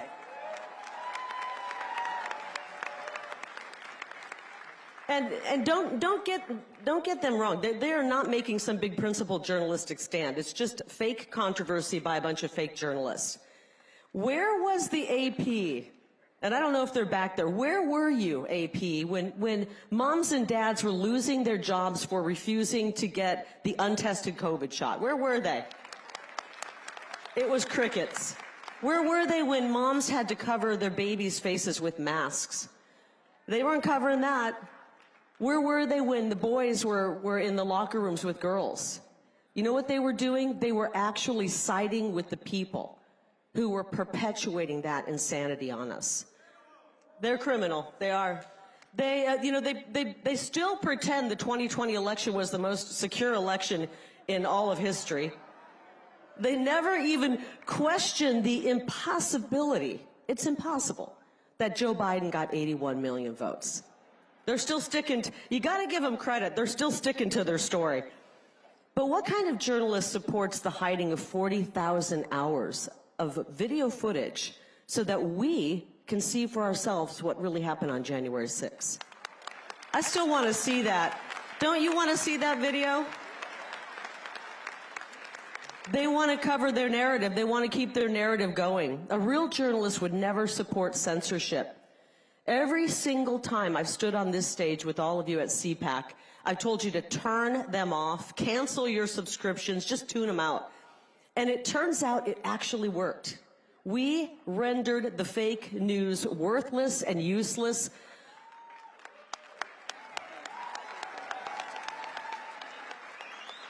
Only to find out that our government has been propping them up, keeping them alive with tens of millions of dollars of our tax money.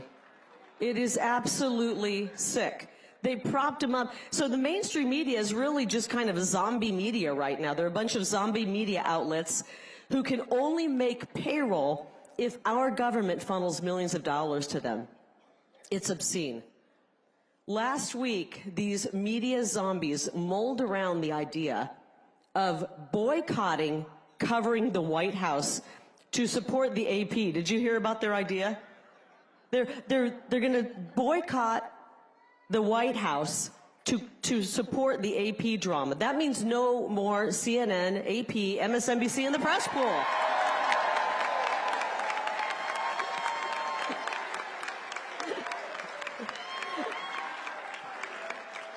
I've got a message for the fake news. Don't threaten us with a good time. We will not miss your stupid questions, okay? Real journalists recognize it is a privilege to cover this moment in American history. It's a privilege. We are witnessing the return of our government to we the people. It is a historic moment with monumental consequences for America and the entire world. It's a golden age in America, and damn it, we deserve a golden age in journalism. And that is why I'm honored that President Trump has appointed me to lead the Voice of America. VOA has been telling America's story to the world for 83 years this Monday. Now, sometimes the coverage has been incredible, and sometimes it's been pitiful. We are fighting an information war, and there's no better weapon than the truth, and I believe VOA can be that weapon. I told President Trump when he called me and asked me to lead the Voice of America that we will focus on accurate and honest reporting. It won't become Trump TV, although I think the ratings would be very high. It won't become Trump TV, but it sure as hell will not be TDS TV. You can find all the Trump derangement syndrome that you want over on CNN, MSNBC, CBS, 60 Minutes, The Washington Post, and The New York Times. The VOA is a soft power for America. Some people have suggested shutting it down. And with all of the corruption, I get it. I totally do, with all the corruption we're seeing. But I believe it is worth trying to save. With a relatively small budget, along with honest reporting, we can spread the values of freedom all over the world and prevent trillion-dollar wars. I'm for that.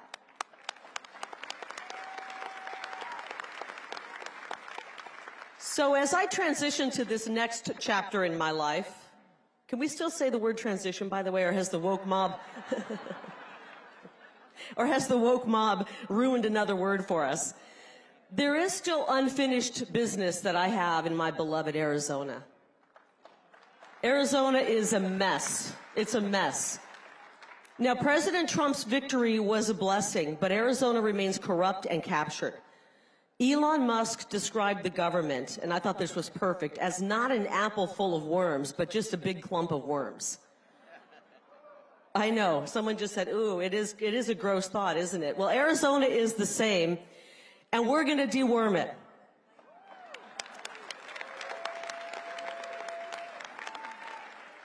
For the past 4 years, we have been in a fight, fight, fight mode. And now we are in a win, win, win mode. I like this mode. And I will say, people always say to me, Kara, you agree with the president on everything. Surely you have nothing you disagree with. There is one thing I vehemently disagree with President Trump on. We will never, ever get tired of winning President Trump. Never. So CPAC, are you willing to go to work, work, work to help President Trump reclaim America? We gotta work. Let's do it. This guy's ready. Let's do it. We're gonna work, work, work so we can continue to win. I love you, CPAC. Thank you for the opportunity, and God bless each and every one of you.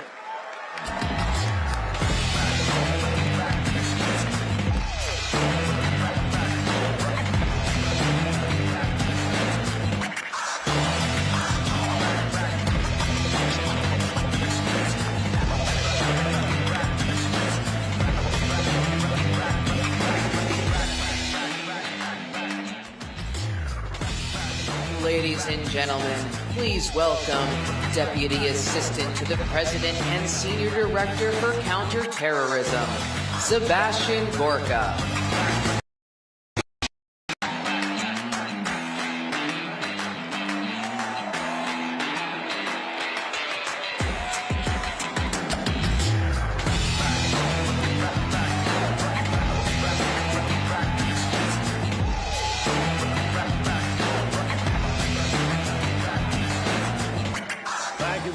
Thank you, guys. At ease. At ease. What a firebrand that is. She doesn't need to be director. of the Voice of America. She is the Voice of America. Let's hear it for Carrie Lake.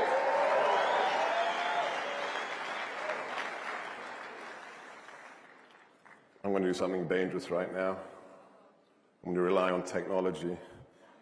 What did she say at the end about the one thing she disagrees with the president about? When I left my radio show 30 days ago, I asked my engineer to do one thing for me. And he said, yeah, I can do that. Do you want to hear my ringtone on my phone? We're going to win so much, you may even get tired of winning. And you say, please, please, it's too much winning. We can't take it anymore. Mr. President, it's too much. And I'll say, no, it isn't. We have to keep winning. That's my ringtone.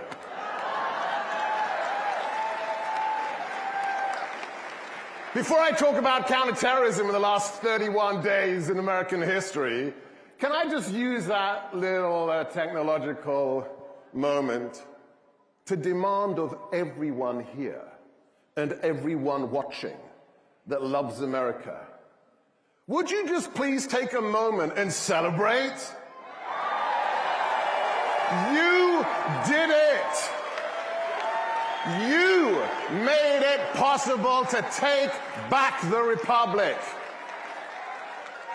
Think of what we did. I thought if we're going to win, if the boss comes back, it's going to be insanity. It's going to be protest, the pink pussy hat cat, insanity. Where are they? Where are they? We crushed them, the Patriots. 77 million. I've got two stories to tell you. That's what I'm going to do today. No big speeches, talking points, two stories. One on how much we're winning, and then one about what it's like to work for President Trump. I was in Yale yesterday. The belly of the beast. And I went there to give a speech on counterterrorism and artificial intelligence. And next to me were two panelists. I won't mention their names, but they're not of the 77 million, okay?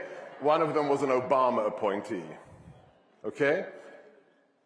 I spent the last 8 years, because I love America, because I chose America, because I am a legal immigrant to the United States. Me and Elon Musk, me and the First Lady, we chose this country. And for the last 8 years, they called people like me, who voted for President Trump, who worked for President Trump, fascists, Nazis, white supremacists. For 8 years. I kind of at the end, you just laugh about it.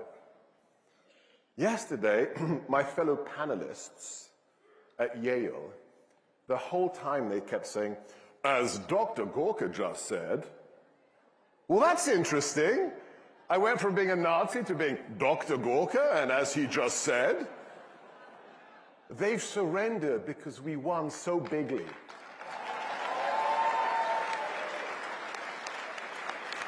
So celebrate, smile every day, enjoy it, revel, revel, revel in what you have done. I was at Fort Bragg on Tuesday. This time is just like, I think I've been at work for about 3 years already. And I was at Fort Bragg. And indeed. And I was there to see our operators and the commander of Joint Special Operations Command. And the naval officer who was looking after me, I asked him, so when are we renaming the base? Because Pete, Secretary Hegseth. And he showed me his phone. Sir, I drove in Dark 30 this morning, and the Bragg sign was already taken down. Winning, winning, win. And Pete, if you're watching, Mr. Secretary, I want to be there with the screwdriver when we put it back, okay? Always brag, forever brag. Okay, so let's get to the real meat of this discussion. Wherever I go, I do a lot of public speaking, at least I used to, before I'm in a skiff for 12 hours a day working for the greatest national security advisor ever. Another Green Beret! Oh my gosh, how cool is that? Mike Waltz is the first Congressman Green Beret national security advisor. But wherever I used to go to speak publicly, I was always asked the same question. Wherever I was in America, whoever the audience was, whatever the topic they gave me, sooner or later, they always asked the same question. What's he really like? What's President Trump really like? Well, let me tell you a story of what he's really like. Second Thursday of the new Trump administration, we're less than 10 days in. National Security Advisor Waltz and myself and a military member of my team on the National Security Council are waiting to see the president to tell him something rather shocking. We walk into the Oval Office. We present, this is all declassified now, you can read about it, there's a big article in the Daily Mail. We presented him a map and some intelligence intercepts. And we said, Mr. President, there is an ISIS terrorist enclave, a cave complex in northern Somalia, which our government has been surveilling for more than a year and a half. And the president looked at me and Mike and said, what do you mean? We've been watching jihadis. And Mike said, well, yes, the former administration and Joe Biden didn't want to kill them. President Trump looks up from the Resolute desk and said, kill them.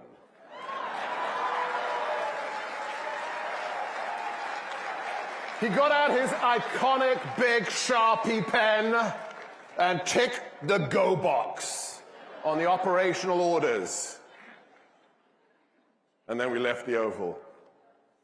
Less than 30 hours later, I am back with my boss, Mike Waltz, with my team members, underneath the West Wing in the Situation Room. It's like I'm in an episode of 24 or a Jason Bourne movie. And we were watching this video, play video.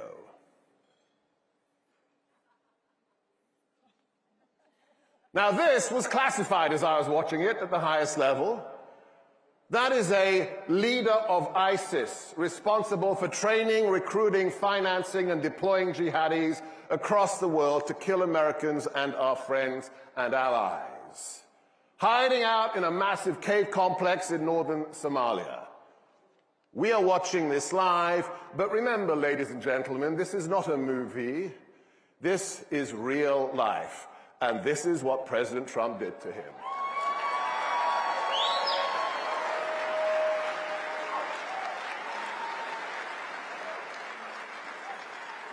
My incredible team member had this declassified within 4 hours, after which President Trump put a social media post up that I would like to read to you. Last line, ladies and gentlemen. The message to ISIS and all others who would attack Americans is that we will find you and we will kill you.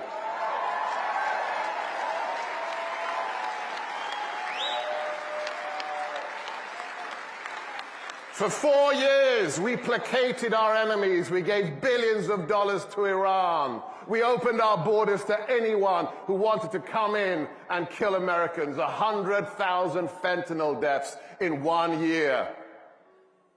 In the last 30 days, we have designated the cartels as terrorists, and we have unleashed the hammers of hell on ISIS.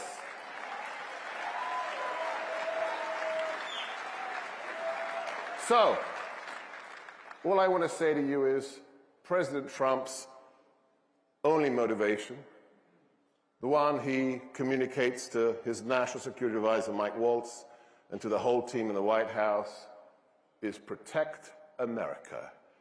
And that is exactly what we are doing. Whether you voted for him or not is irrelevant. He is such a patriot. He wants you to be safe and he wants you to prosper. That's the real Donald Trump. So, please keep the president in your prayers, his family, but also smile and be happy. You won. All right, guys. Let's get up.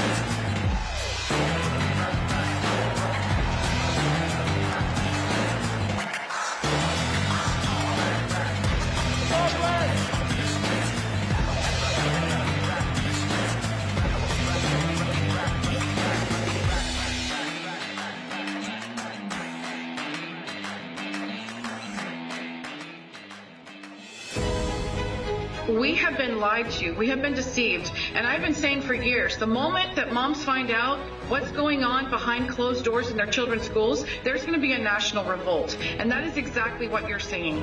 Well, what we have learned is that there are members of Congress who aren't really representing the values that we care about as moms. When you start telling moms they're not your kids, they're going, what are you talking about? The main reason why we've been losing is because we've been fighting principle with policy. We need to fight principle with principle, because when we do, freedom wins. What America is going to look like in 10, 20, 30 years from now, you are deciding it today. Motherhood is the great unifier, and mothers of all political persuasions are uniting together to defend and protect their children. And Moms for America is giving them a powerful voice and platform to be able to do that. You are creating the future of our country, and if you don't like what we see, you have the power to turn it around.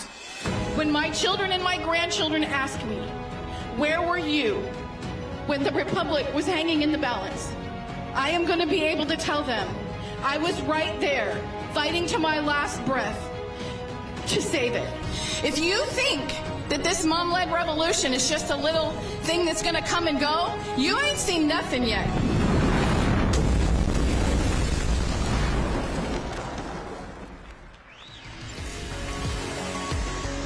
Ladies and gentlemen, please welcome President and Founder, Moms for America, Kimberly Fletcher.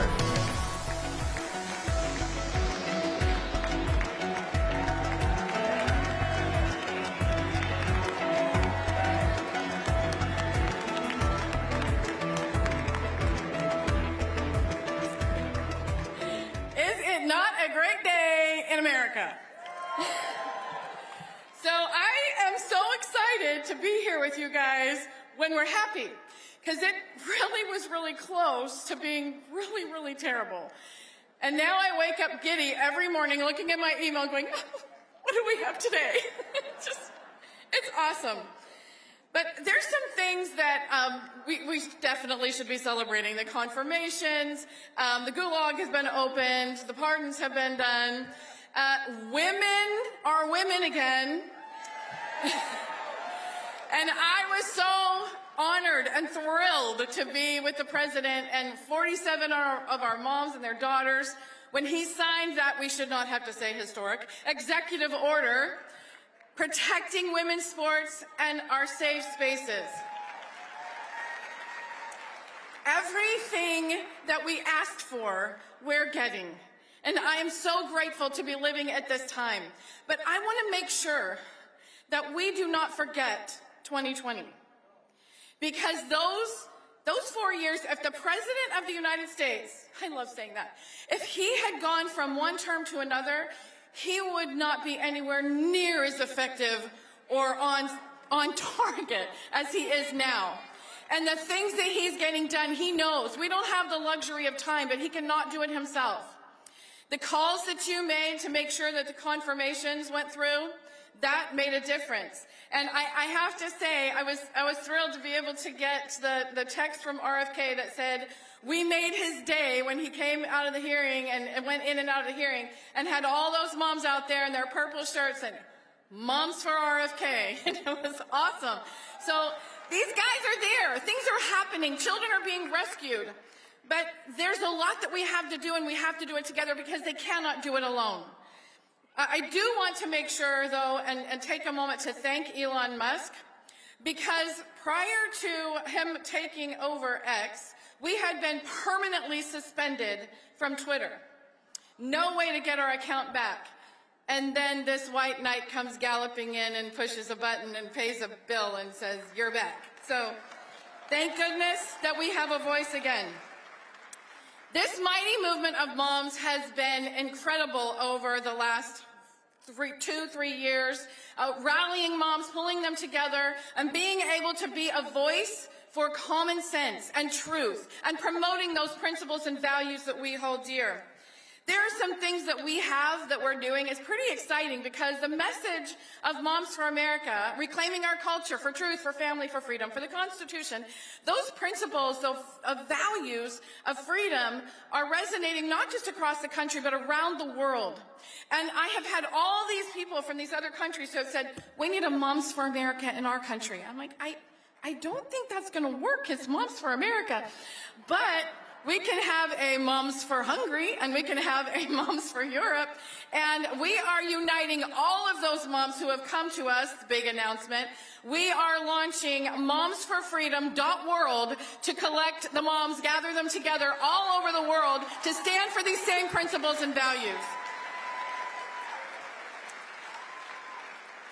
We are a very solution-based organization, and so when we see a problem, we don't just talk about the problem, we come up with a solution. And when we find somebody that we can partner with that has a solution, we get excited. One of those partners is the Child ID program, and we are thrilled to be able to partner with the NFL and the attorney generals across the country, law enforcement, and standing to protect our kids with these child IDs. I carried these around in my pocket throughout the 1980s and 90s when I was raising my own children. I had 8 of them, so I had 8 little child IDs, so that if the unspeakable did happen, I had the information to provide to law enforcement to get my kids back into safety. With everything that's happening with child trafficking and sex trafficking, this is something positive that we can do to give parents a peace of mind. So we are launching this here today, our partnership with Child ID program. There's a real threat to our country, and it's not going away. What we saw when all these people were flooding to us and all this crazy was happening, all these moms were asking, where is this coming from? I said, it's always been there. If you've seen The Lord of the Rings, the orcs were always underneath the ground doing their horrible, dark, evil deeds. It was when the ground ripped open and they all started flooding out that we were like, oh my goodness, what's going on? Do not think that the devil sleeps. They have just gone back underground. And this is our opportunity to make sure that ground never opens up again. So we have things that we can do, uniting and standing together. So the greatest weapon that we have right now in our arsenal is moms.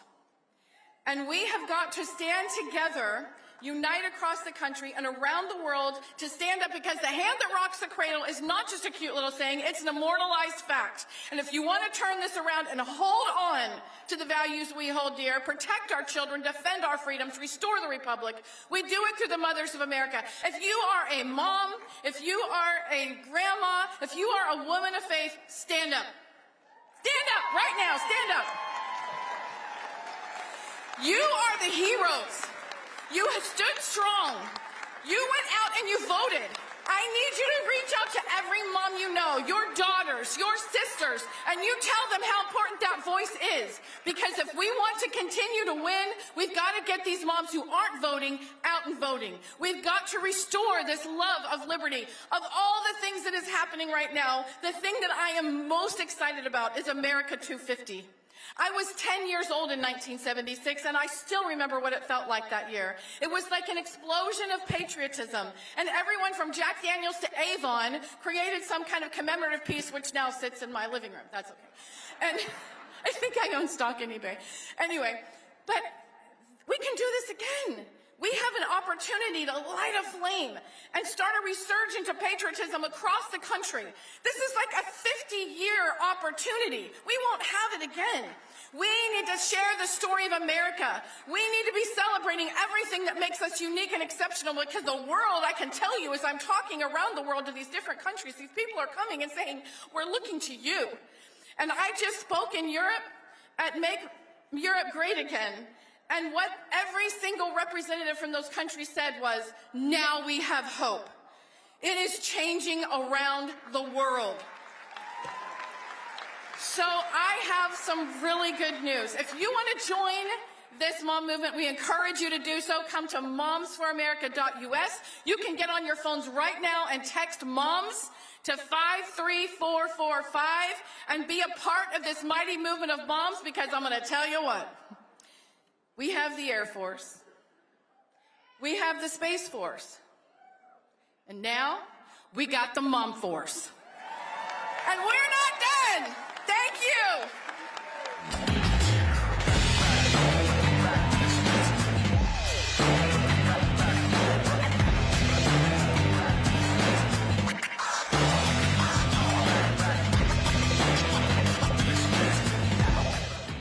Ladies and gentlemen, please welcome the host of The Benny Show, Benny Johnson.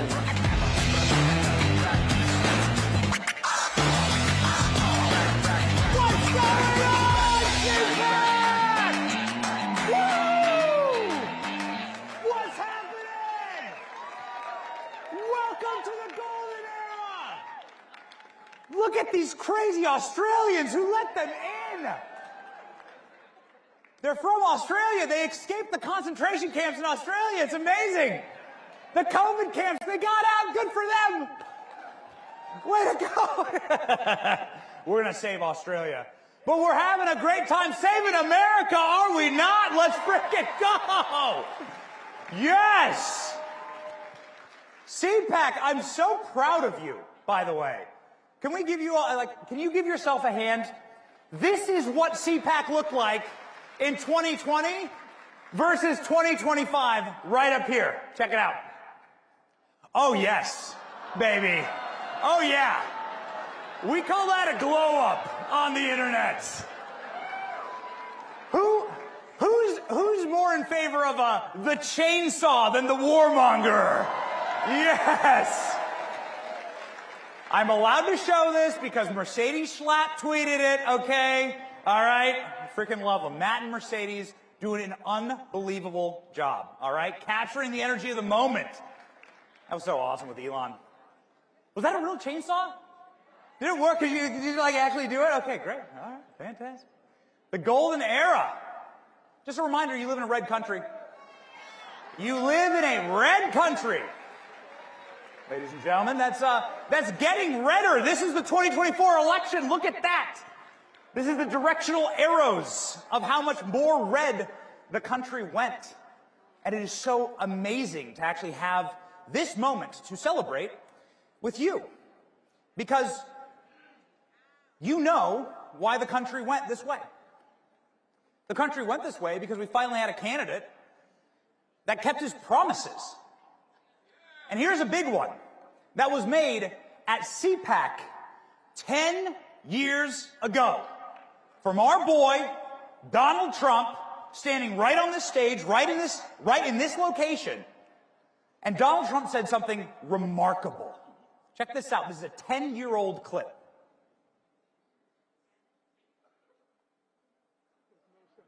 Whoops. Ooh. The CIA, ladies and gentlemen. Here we go. Nice guy. Got a lot of problems coming up, in my opinion, with the famous island with Jeffrey Epstein. A lot of problems. Ooh. Donald Trump. Is there a way to play that clip from the beginning? Can we do it one more time? Let's go. Bill Clinton. Nice guy. Got a lot of problems coming up, in my opinion, with the famous island with Jeffrey Epstein. A lot of problems. Ladies and gentlemen, you can tell that Sean didn't even know what to say there, right? He's like, whoa. Donald Trump was ahead of his time. Donald Trump made a promise that he was going to fix the predators inside of our government. He was going to start exposing them, starting with Bill Clinton. And who do we have now as our Attorney General? Pam Bondi, the woman who made it punishable by death to go after a child in the state of Florida. Pam Bondi, and as of yesterday, Kash Patel, the man who has promised to expose the entire Epstein list.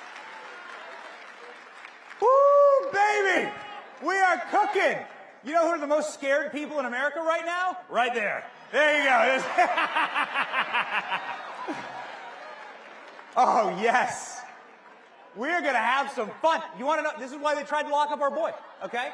This is why they tried. Can we have some fun? Are we allowed to have fun? Is that legal here? Okay, all right, let's go. This is why they tried to lock up our boy. But here's what we say as Christians. Any Christians out there? Any Christians? This is what we say as Christians. What do we say? We say what man intended for evil, God intended for good. They tried to lock up our boy, but what they ended up giving him was a rap album. The hottest banger of the summer. Rappers actually got this tattooed on them. When I saw them making murals of it, I knew it was game over. Okay? It's game over. Who knows somebody with a Donald Trump mugshot t-shirt? Who knows somebody with a Donald Trump mugshot tattoo? Trump's got the mugshot hanging in the White House. That's what you call a backfire, all right? What happened to the, speaking of murals, what happened to the Kamala murals? Oh. Oh, I'm sorry, Kamala.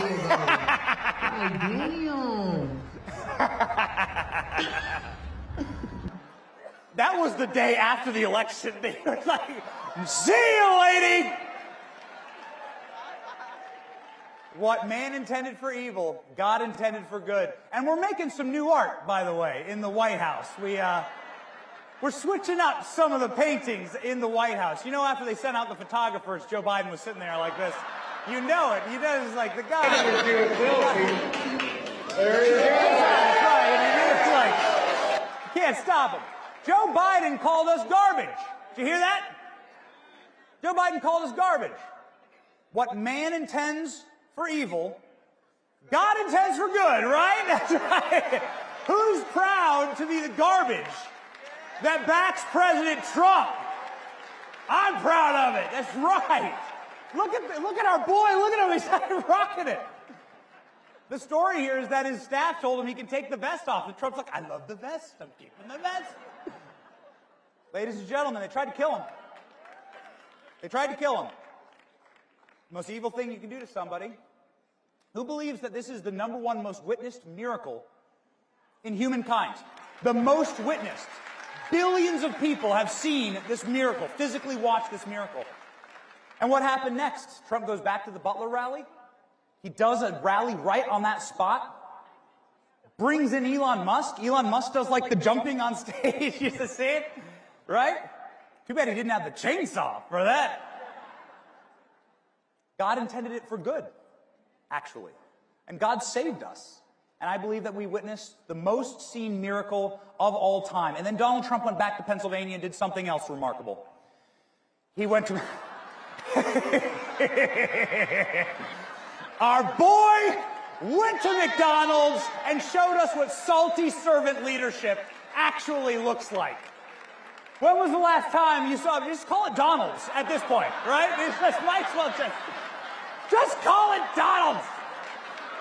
Just let it go. Who's down? Look at him go. Look at this. You know this is why Joe Biden voted for him, because he fixed the ice cream machine. You know it. I love you guys. I love you guys. This is fun. Let's have fun, right? It's been amazing. We're witnessing miracle after miracle after miracle, like RFK eating McDonald's. That's how much Trump's changed it all. Dude, RFK, you got this guy. Who's proud of RFK, man? He's coming in there, making us healthy again. You got RFK rolling up. This is a dude who, was campaigning against Donald Trump, whose wife was, doing the same thing. And now he's serving in the administration. This is a miracle. It's so incredible to watch these moments. Tulsi Gabbard ran against Trump one election cycle ago. She was running for president against Donald Trump, and here she is doing the Trump dance on stage with Trump. What a timeline we're living in. Who's proud of Tulsi Gabbard, too? We got some Tulsi fans in here? Man. It's such a special moment. And so it's important to, center ourselves and remind ourselves what this is all about, all right? Any parents out there? Any grandparents out there? You grandparents throw it up? Anybody? Any young kids who want to be parents out here? Any young people who want to look at this? Shout out to the young kids who want to be parents, right? They're like, we need you.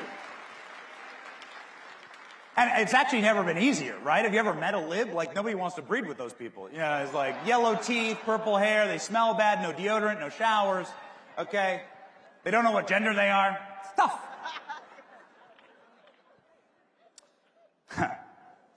America first for me, and I'm sure it's the same for you parents out there. Let me know if I'm right.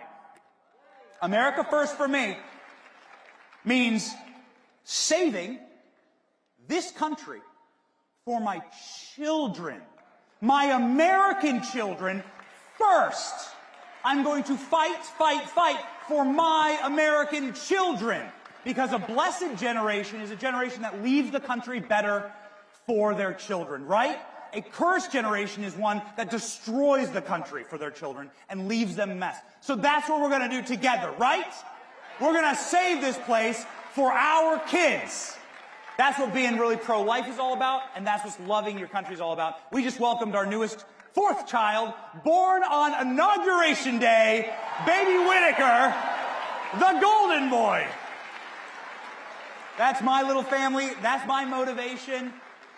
Proud Christian, proud father, proud patriot, love this country so much. And ladies and gentlemen, Kamala Harris said she was going to run on joy. Yeah, right. In closing here, I'll show you what joy actually looks like. If you wouldn't mind, they were telling me backstage, they got some very fancy cameras. They said, feel free to use them. So I said, why not? If you wouldn't mind, if you feel compelled, I would like to show the entire country what actual joy looks like. I would love to do a big Trump dance with y'all. Let's go. The things that make me mad about those other guys and all the things they do wrong, the one thing that I will not forgive them for is they're trying to steal the joy from this country. Hold up. Wait a minute. Something ain't right. Trump's iconic dance moves are sweeping the internet and winning him a lot of fans across the globe. Trump's dance moves were on show throughout and even after his election campaign. And it seems like everyone wants to hop on the bandwagon. Young man, there's nothing to put you down. I said, young man, pick yourself off the ground. I said, young man, yes, 'cause you're in a new town. There's no need to be unhappy. Young man, there's a place you can go. I said, young man. Thank you, CPAC! I love you! And I'm sure you will find many ways to have a good time. It's fun to stay at the YMCA. It's fun to stay at the YMCA. They have everything for the men to enjoy. You can hang out with all the boys. It's fun to stay at the YMCA. It's fun to stay at the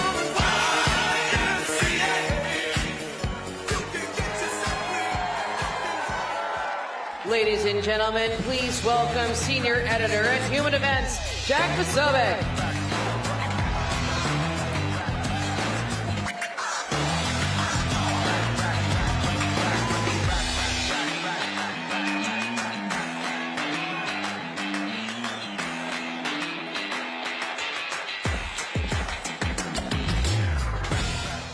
Ladies and gentlemen, welcome to the new Republic. President Donald J. Trump has returned to office as he always said that he would. President Donald J. Trump was put there by the people like you, by the warriors of freedom, by the warriors for America and for the American spirit. Give yourselves a round of applause because you never gave up. You never gave up the fight. You never quit, no matter what they threw at you, no matter what they said about you. You, the people of CPAC, the people of America, rose up and said, we are done. We are done and we've had enough of that city right across the river, and we are targeting exactly the people of that city, and we are coming in and saying, guess what? where our eyes are wide open and our hearts are full of the fire of the Lord God above. We are going to come to this town and we are going to restore freedom for the American people. And we witnessed a miracle 1 month ago when Donald Trump was returned to office. We absolutely did. And then when Donald Trump swore to uphold the Constitution, I saw so many people now saying, oh, but Donald Trump is here. He's violating the Constitution. He's shredding the Constitution. And I say no, Donald Trump is not violating the Constitution. Donald Trump is restoring the American Constitution. Donald Trump is the living embodiment of the American Constitution. Donald Trump is embodying the values of our founding fathers for the first time in a long time in Washington, D.C. And to all the champagne socialists as they cry into their lattes, I say to them, well, guess what? You're going to have a lot more time to sit around and cry into your lattes, because if you're a bureaucrat that's been going out there wasting the American taxpayers' money, guess what? You're going to be fired. If you're a crooked politician that's been stealing money from the American taxpayer, saying that you're sending it to Ukraine, but using it to line your own pockets, guess what? Kash Patel is coming for you, and you are going to be locked up. We're going to investigate all of it. And if you're an illegal migrant or someone who's not supposed to be here, let me tell you right now, and I'll issue a message. Pack your bags, because you're going home. This country was built by Americans, for Americans, and we will hand it off to our American children. And to the warmongers of the war machine, guess what? Your war machine is grinding to a halt. The wars will end and peace will break out across the world. And by the way, I've never seen the mainstream media and the Democrats more upset when we're ending wars and actually restoring peace in the world. It's as simple as that, because I'm sorry, World War III has been canceled.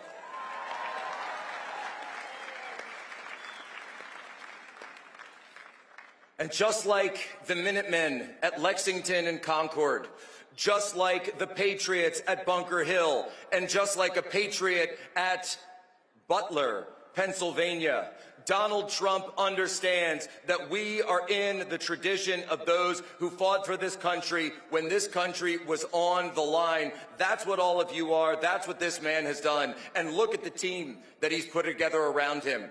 Not only do we need to restore the republic, but we need to completely revamp and revitalize our national security in this country. And that's why when I look at this team that President Trump has put together, it's so incredible. You've got Secretary of Defense Pete Hegseth.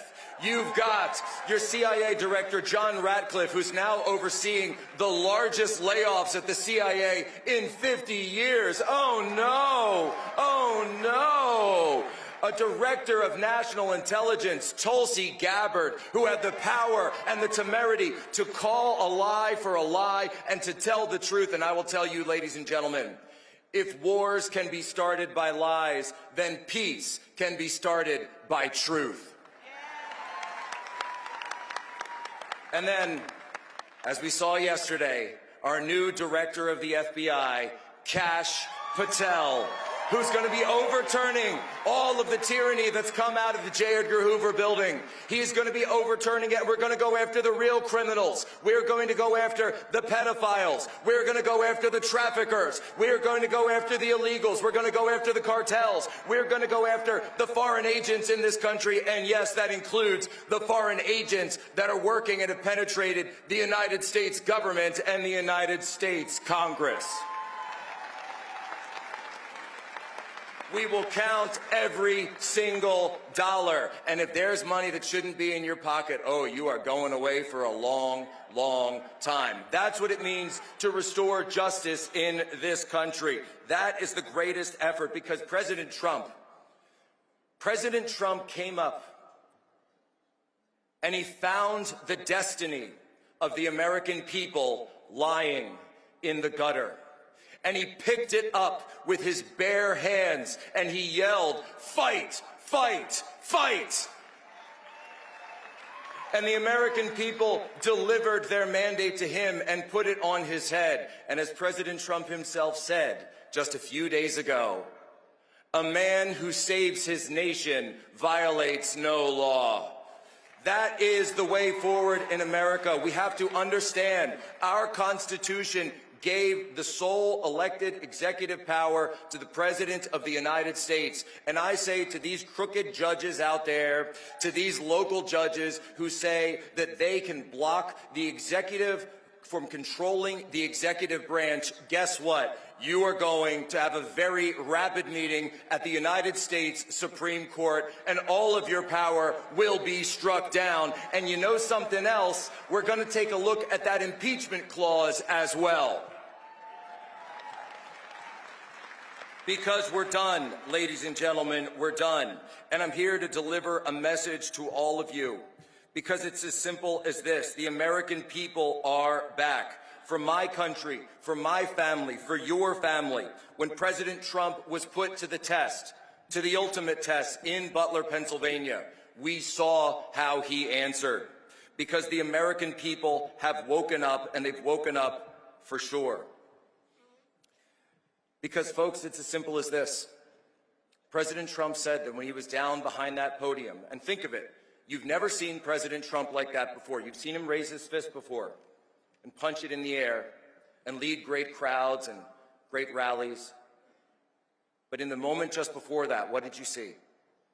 You saw President Trump on his knees with his hands clasped before him in prayer to Almighty God. And I believe in that moment, God spoke to President Trump and delivered him his ultimate mission. And that is the mission that you are seeing take place right now, every day in this new American republic. For we wrestle not against flesh and blood, but against principalities, against powers, against the rulers of darkness in this world, against spiritual wickedness in high places. And therefore, put on the full armor of God, so that when the day of evil comes, you may be able to stand your ground, and after everything they have done to you, to stand.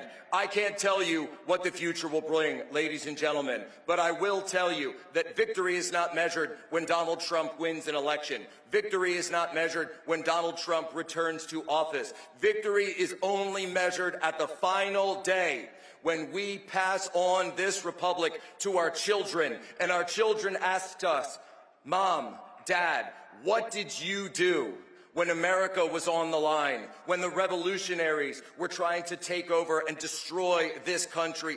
What did you do? And we will be able to tell them, children, we fought. We fought for you. We fought for this nation. We fought for God. We fought for Christ our King, and we delivered. And now it's going to be your turn, because that's how it is, ladies and gentlemen. Freedom is not bequeathed to us. Freedom is a responsibility that we must uphold every single day of our lives. And let me tell you something.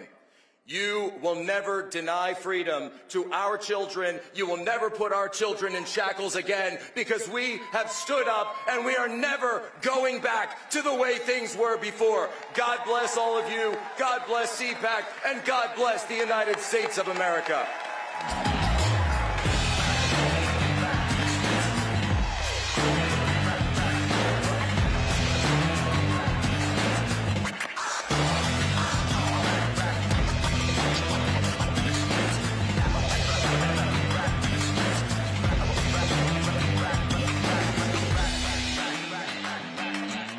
Robert Fico, four-time Prime Minister of Slovakia, a small, proud country in the heart of Europe.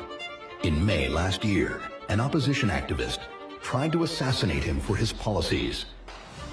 For politics based on the ideals of fight against fascism, for wanting an immediate end to the war in Ukraine, for the return of common sense and the barrier against wokeness, when he endorsed constitutional definition of marriage as the unique union of a man and a woman. for his grasp of reality when he vetoed the compulsory redistribution of illegal migrants among the European Union member states, for pursuing a sovereign Slovak foreign policy to all 4 cardinal points, for treasuring freedom of speech and rejecting the politics of single correct political opinion. For the first time, Prime Minister of the Slovak Republic is coming to CPAC.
Ladies and gentlemen, this is Declassified with Julie Kelly on Substack.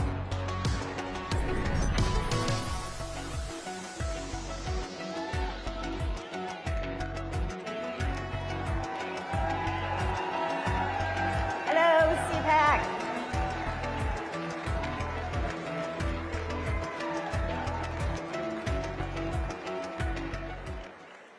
Hello, everyone. Well, I want to thank CPAC for putting me after Benny and Jack Posobiec. I did not have enough coffee this morning to match either one of them, but anyway, hello, everyone. It's funny that Jack preceded me because 2 years ago, we were on the stage together. Jack, myself, Amanda Milius, and Kash Patel. Never in a million years would we have thought that we would now be swearing in today Kash Patel as the FBI director. Amazing, amazing. And a year ago, I was here speaking about how Joe Biden and his Department of Justice was continuing to round up his political opponents and try to throw them in jail, including President Trump, and of course, hundreds of January 6th protesters. Never would I have imagined we would be here after President Trump being elected and then taking the really bold, courageous, and compassionate move of pardoning almost all of the J6ers. So I really want to commend the president. He deserves a lot of praise for what he did because that was not an easy decision to make. I also want to give a shout out to Matt and Mercedes Schlapp and CPAC because when no one would touch January 6th, even on our side, they gave me a platform early on to talk about what was happening to the J6ers in that prosecution. And without that platform, you know, now it's cool. Everyone's like, yeah, free the J6ers, you know, it's like the cause of the day. But it wasn't back then. And so I want to thank them and praise them also for giving me a platform and then J6ers over the past few years. So at any rate, I'm going to introduce my fellow panelist in a moment. But what an amazing time talking about a year ago what this Department of Justice was doing, and now seeing it turn 180 degrees and, you know, hopefully bringing the reform that is needed, but also cleaning house at the DOJ, getting rid of the very dangerous partisan operatives who LARP as government lawyers in that department, and then, of course, the FBI. So I'm very excited to see what Attorney General Pam Bondi and her team does, and of course, Kash Patel and his team. They have a lot on their plate. They really need our support, and prayers because they've got, I think, arguably the biggest task ahead of them in the Trump administration. So I'm going to bring out my friend, and we're going to have a discussion about January 6th, and he was the chief of the Capitol Police on January 6th. We have become friends over the past few years, so I would like to welcome my friend, Steve Sund.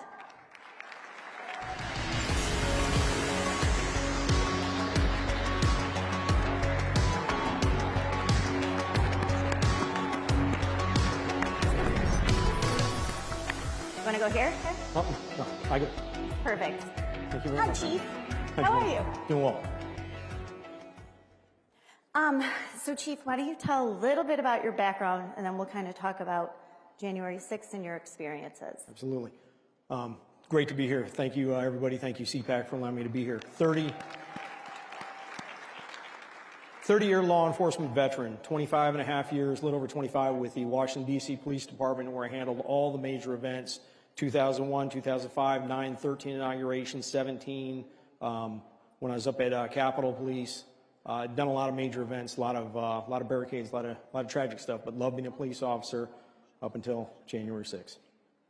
So I think people are familiar with your work. Of course, you have your book, Courage. What is it? Yeah, Courage Under Fire, the definitive account of January 6th. And I got to tell you, the current January 6th committee under Barry Loudermilk, and I'm glad Speaker Johnson has continued that investigation.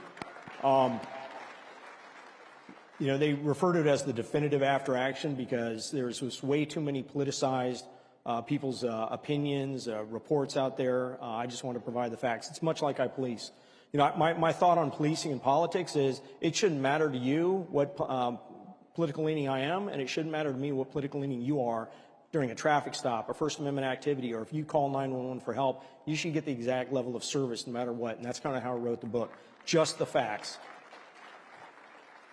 So Steve and I started talking, I think, a few years ago, and we have become friends. We have our agreements and disagreements about the interpretation of January 6th and some of the things that happen, but we always are able to discuss those agreeably because I have tremendous respect for him. But what happened to Chief Sund is, despite his constant pleas to add more security for January 6th, of course, those were denied. But then the day after, on January 7th, Chief Sund became the fall guy who was, alongside President Trump, then blamed and accused of being responsible for what happened that day. And so we could talk a little bit about that. Now, looking back 4 years ago, how that all transpired, how you sort of were, especially Nancy Pelosi's fall guy for that, and then what has kind of happened since then. So when you look at it and you look back, a lot of people may not realize this. They've heard Donald Trump offered up 10 to 20,000 National Guard troops. That most likely is the case. I do not doubt that. I can tell you definitively, I made 12 requests for federal support, including National Guard, both in advance and on January 6th while we were under attack, and was denied. It was only on the 13th request that I finally get approval at 2:09 p.m. on January 6th. So what I've come to learn since January 6th is January 6th was 100% preventable. If security on Capitol Hill hadn't been so politicized, and you know, when you hear Speaker Pelosi say she doesn't have a role in security on Capitol Hill, look at 2 U.S. Code 1970. Look at it before they changed it, because they changed it based on my testimony. It says specifically, I have to go to the Capitol Police Board. I'm the only chief of police in the United States of America that has to get permission to bring in support for my men and women. I went to the Capitol Police Board. They are required to then get concurrence. They have to go to congressional leadership. It's written in the law. Her responsibility is written in law. So when she said she doesn't play a role, she does. So when you look back on it, whether they had approved my request, and the current, the latest report from Congress said if Chief Sund's request had been approved, the perimeter most likely would have never been breached. 1. 2, intelligence. I've done major events in Washington, D.C. for many, many years. I've dealt with the FBI. I've dealt with DHS. They'd put out joint intelligence bulletins. They'd have briefings. They'd have call the chiefs into the SCIFs. They'd do a conference call. They'd make sure everyone has the same intelligence.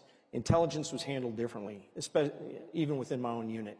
If intelligence had been accurate, I would have gotten support from the Capitol Police Board. I would have gotten support from leadership. And again, January 6th wouldn't have happened. We had many of opportunities to get out of the front of this train.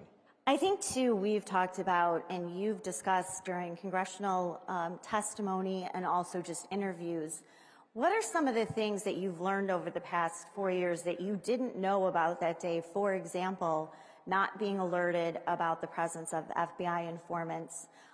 We talked about not getting access to intelligence, the presence of undercover agents from numerous law enforcement agencies that you weren't really privy to. So I guess, what have you learned, what surprised you the most as these revelations have come forward, either congressional testimony, the trials, media reporting? Well, two things that I think surprised me the most is, one, just how adverse some people up in Congress were to the truth coming out. People may not realize this. When they had the first hearing, February 23rd, 2021, think about that. It's only a couple of weeks after January 6th. They didn't want me to testify. I actually had to go and request through the Rules Committee that I be allowed to testify. I told them I will be there in person, I promise you. And sure enough, if you look at it, I'm the only one that showed up in person. Everyone else was videotaped in. The other aspect was, again, the domestic terrorists that people are saying, oh, the FBI was tracking domestic terrorists. That, again, started the day after my testimony, February 24th, 2001. Jill Sanborn testified and said that the FBI was tracking domestic terrorists coming to the January 6th committee. Now we know from GIO reports and various other reports that as of January 6th, they were tracking, I think, approximately 19 to 26 domestic terrorists coming to Washington, D.C. That sure as hell would have been something that I'd like to know about as a chief of police of a Capitol Police, that they were coming. And when they talk about tracking domestic terrorists, I mean, they're tracking them with people.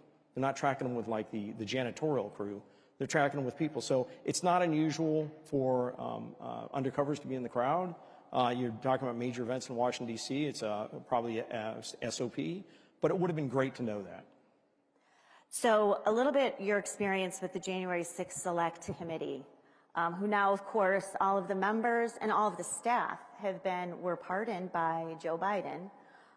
So no one can be held accountable for the destruction of evidence, tampering with witnesses such as Cassidy Hutchinson, and other malfeasance that we know actually happened with that committee. So, but they didn't really want the truth from you either. Yeah, I had a very interesting interaction with them. One, it became clear early on that their focus wasn't trying to get to what the American people want to know, what really happened on January 6th. Their focus was predetermined outcome. It was to focus on basically 1600 Pennsylvania Avenue. How was Donald Trump responsible for this? I went in there. I had, you'd think the chief of police, they'd want me testifying in public. Absolutely not. When we had our interview, it got very contentious. When I repeatedly tried to refer them back to my responsibility to go through the Capitol Police Board to get assistance for my men and women and how I did that in advance of January 6th, they wanted no part of that. They did not want you, the American people, to know that I had gone out of my way to try and bring in resources to protect the United States Capitol. And then it got, like I said, it got contentious. It was a 6-hour interview. You didn't see a word of that on TV. That was, I thought, was concerning. That made me realize real quick that they weren't looking for the truth. And then when you watch, a lot of people are like watching some of the videotape, and I've heard this brought up that, hey, what's going on with some of the sound that was imported on some of the internal videotape? The cameras inside the Capitol do not have sound. They imported other riotous sounds, other demonstrations, other riots into that. Imagine if any chief of police in the United States of America had changed dash cam videos, body-worn cameras videos, and imported separate audio. What do you think would happen? You'd lose all distrust. So when you look at Biden pardoning the January 6th committee, one, committees on Capitol Hill already have certain levels of protection. That should be sufficient. When you provide them a pardon, you just delegitimize anything they were doing. Anybody that had concerns for the credibility, you just legitimize those concerns. So I think that was I think that was a disservice, but their focus wasn't getting to the truth. Well, we have a minute to go. I told you this would fly by. So, but I think your work and your honesty and, yes, your courage in speaking out about the committee and everything that you saw has really helped unravel the January 6th narrative. I think we're going to learn a lot more. Of course, Barry Loudermilk now has a permanent subcommittee under House Judiciary. Attorney General Pam Bondi is also announced that she will be looking into the abuses of the FBI against phenomenal. the J6 defendants. And so I think we are going to find out a lot more in addition to what we've already learned. I think so as well. And I got to tell you, I miss law enforcement. All the law enforcement I've talked to from FDLE speaks very highly of new U.S. Attorney Bondi. So look forward to seeing what she's going to do. But thank you very much for having me here. Thank you, everyone. Thank you very much. Oh, yeah, you want to do this? Yeah, let's get it. I'll come around this way.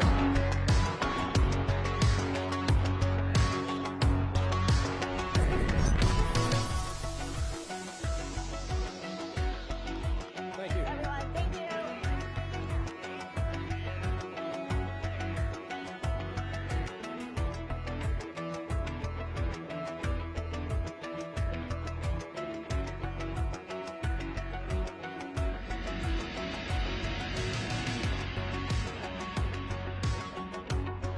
Every institution today is under attack. The home, the church, the government. And many people are asking, what is the truth? Jesus Christ claimed the ultimate truth. Are you willing to face the truth? Do you think the MK Ultra project ever actually ended? The Central Intelligence Agency is actively involved in mind manipulation. We all answer to one God and one Savior, and He's there to change your life for the better.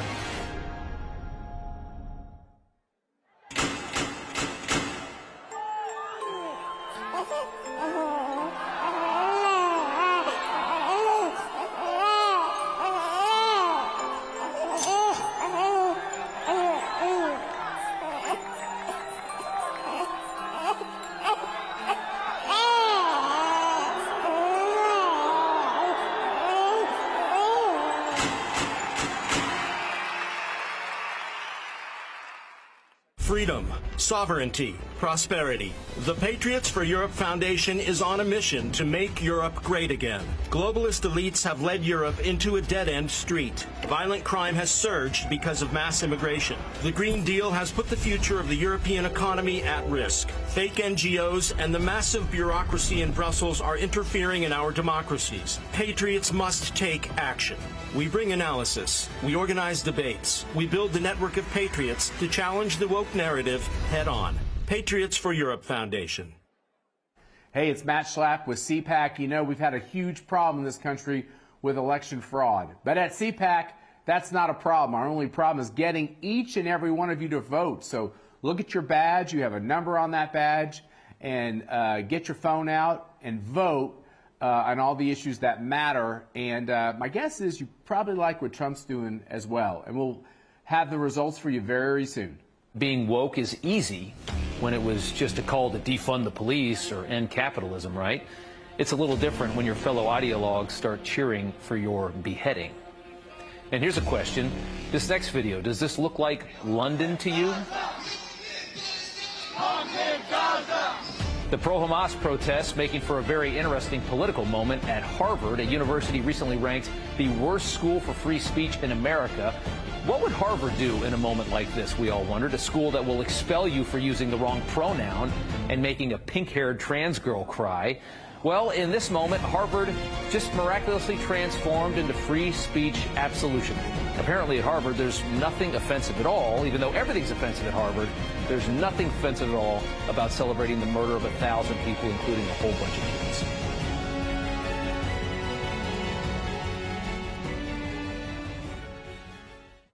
As I think it was President Reagan said, we're from the government. We're here to help. I think you all know that I've always felt the 9 most terrifying words in the English language are, I'm from the government and I'm here to help. We're from the government. We're here to help.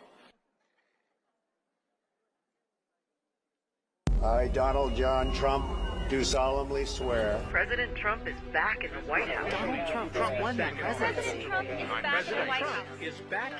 Donald Trump has taken back America.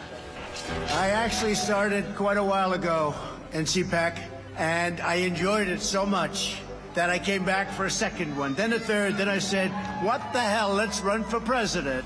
Matt said, it's like 5 years ago, 6 years ago, he says, you should run for politics. He's the one, he said, you should run for the presidency of the United States. It is my honor to introduce to CPAC 2017 our president, Donald Trump. First of all, I want to thank Matt Schlapp and his very, very incredible wife and boss, Mercedes, who have been fantastic friends and supporters, and so great when I watch them on television defending me. Nobody has a chance. I love this place.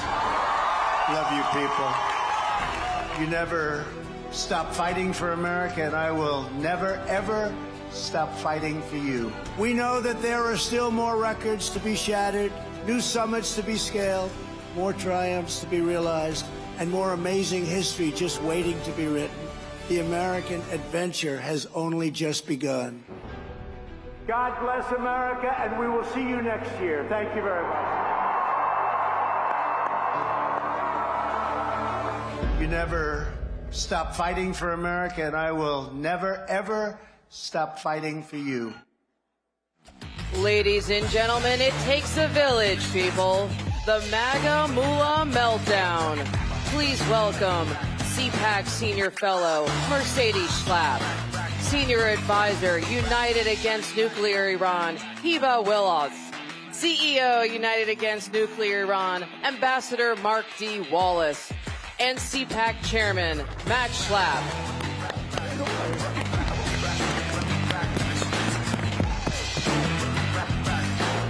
Where's Michael?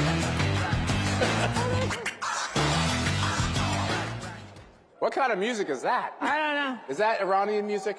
No, but we should play one. Hey, was Benny Johnson not great? That's great. I saw some dance moves out there that were pretty. That was pretty good. Did you get to see that? Benny got the whole crowd dancing. I'm not surprised. I mean, he's such a charmer. And tonight, just so you know, I don't know where Natasha Owens is. She's probably she's getting another dress made. She's got a special dress. It was like she's got a special song for you guys tonight. So anybody who's going to the dinner, and if you're not going to the dinner, make sure you watch. I know C-SPAN's got this. X has it. Ben Shapiro was showing this, live streaming this on the Daily Wire yesterday. Right. So many ways to get this content, so you make sure you watch. Thanks for being here, guys. Thanks for having us. So I'm in a little bit of a vulnerable position today because I don't know if that's a good thing, Schlapp. I've known Mark. It's a good thing. I've known Ambassador Mark Wallace. I choke on that because, you know, when your friend has an august title like that. Never used it before. Ambassador, whatever. But, you know, it is kind of, I mean, ambassador to the UN, so it's that takes it down a couple notches, actually, when you say UN. But the, sorry, it's just the way it is. You're vulnerable here, Schlapp. I am vulnerable because he's known me a really long time. Priscilla O'Shaughnessy's here. I know she's going to be mad at me for saying it, from my hometown of Wichita. Priscilla's known me since I'm like 18, 16, 17, something like that. So you could probably learn some bad stuff from Priscilla if you. Matt, you're really telling your age right now, okay? And Wallace is in the same position. But Mark, it's a great honor for Mercy and I to have you and your beautiful wife. You guys do such amazing work. You had me give me a very special invitation to go to the 80th anniversary at Auschwitz recently. I went to Poland. Mr. and Mrs. Balaban and Henry, I went to Poland, your home country, even though you're Americans. And a beautiful place. We met with amazing people. It was a very moving trip. Thanks for including me. But to have you here is very special for Mercy and I. You're a great friend. The work you do, you've done behind the scenes and prominently to try to make sure that we defang Iran and Hiva, from your point of view, give the Iranian people a shot. It's the mullahs who are in the way, just like the same problem we have in Cuba, the same problem we have in China. So thanks for being here.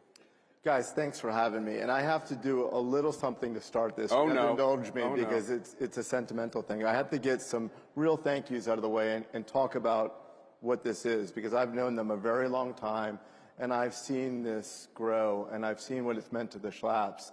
And it's very moving for me to work with them. They're very dear friends of mine. But first we have to say, I have to acknowledge and tell a story. I want to acknowledge the government of Poland, Prime Minister Tusk, my friend Radek Sikorski, and the Polish delegation. The president of Poland's coming as well. And there's an entire Polish contingent here. Guys, stand up just for 1 second. And the polls here. You stand up. Every poll. Come on. Every poll. Who's Polish? Stand up. Come on. No, the delegation. There's please, more. The entire delegation, stand up. There we go.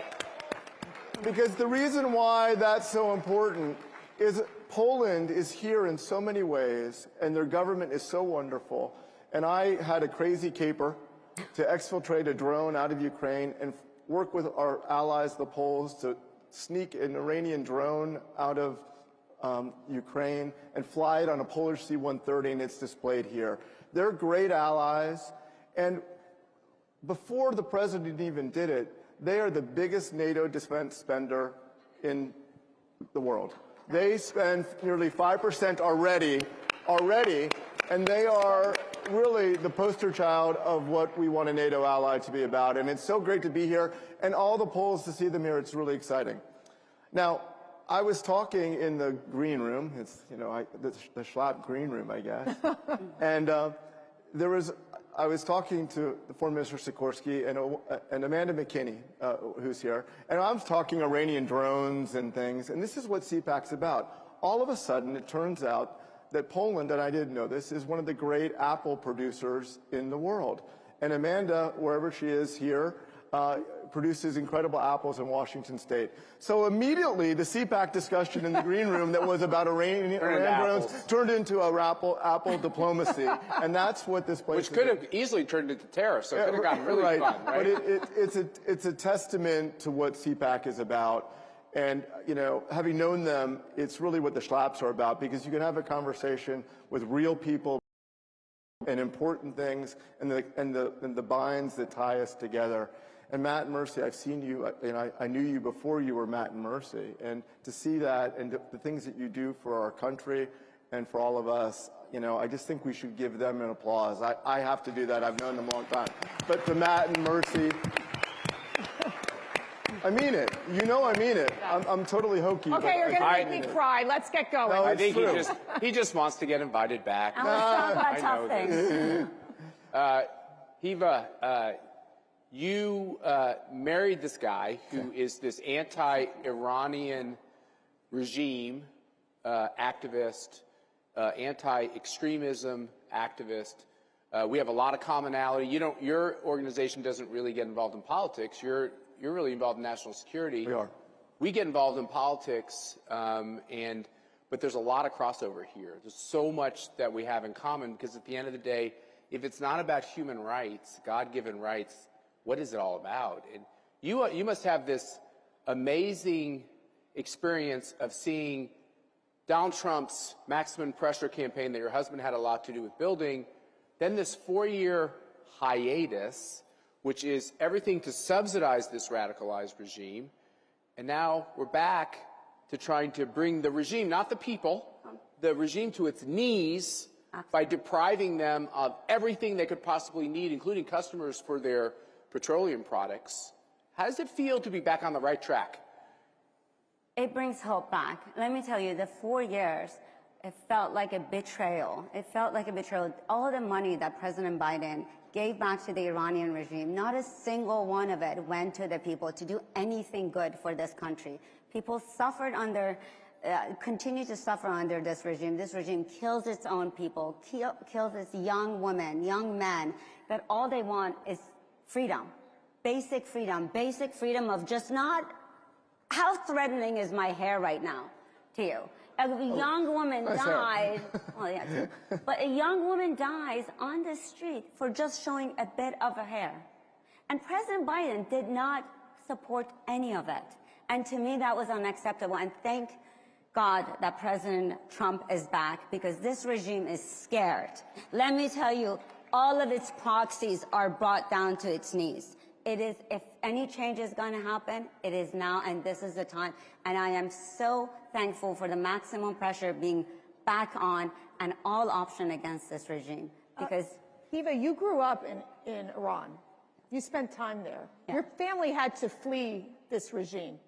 I mean, yes. How difficult was it for your family to pick up and have to leave everything to come here to the United States. Well, your family knows something about that. Right, too. both of you. Yeah, I mean, both of when us. you remember, we Yeah. have a Cuban American and an Iranian American sitting next to one another. It's an amazing testament to our country that you two are here and can where talk we about human are. rights and freedom. Because I know them obviously both really well, and their experience across the world is so similar. You know, and there's hope now. But you know.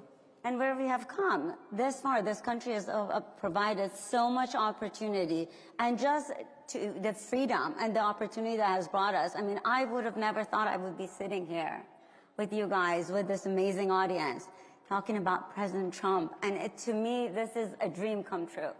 And Mercy, how long was your father in prison? This is very near and dear, because what you see. And, we had this conversation yesterday with the Jewish families, the families of the hostages, of the tragedy of really how horrific governments can be, terrorists can be, and for us in the United States, we don't comprehend it 100% because we live in this great country. But when I look at my father, who is now 89 years old, who, back in the early 60s, when he did have to confront the communist regime, and he was put in a situation where, he was building his businesses, he was in the prime of his life, to have to turn everything over to the communists, because they came in and said, give me your keys to your house, give me your keys to your businesses, and then he's left with nothing. And how many countries have so many people, millions and millions of people, who have lost everything in the hands of these horrific authoritarian regimes and these communist regimes? And so for my father, he was thrown into jail after trying to overthrow the Cuban government, and was in jail for literally close to 8 years, where he was thrown into solitary confinement, naked in a dark room for 2 to 3 months at a time, where he was tortured, where he would hear the cries of his friends being executed. It is horrific what the communists have done to destroy so many people, so many families in the world.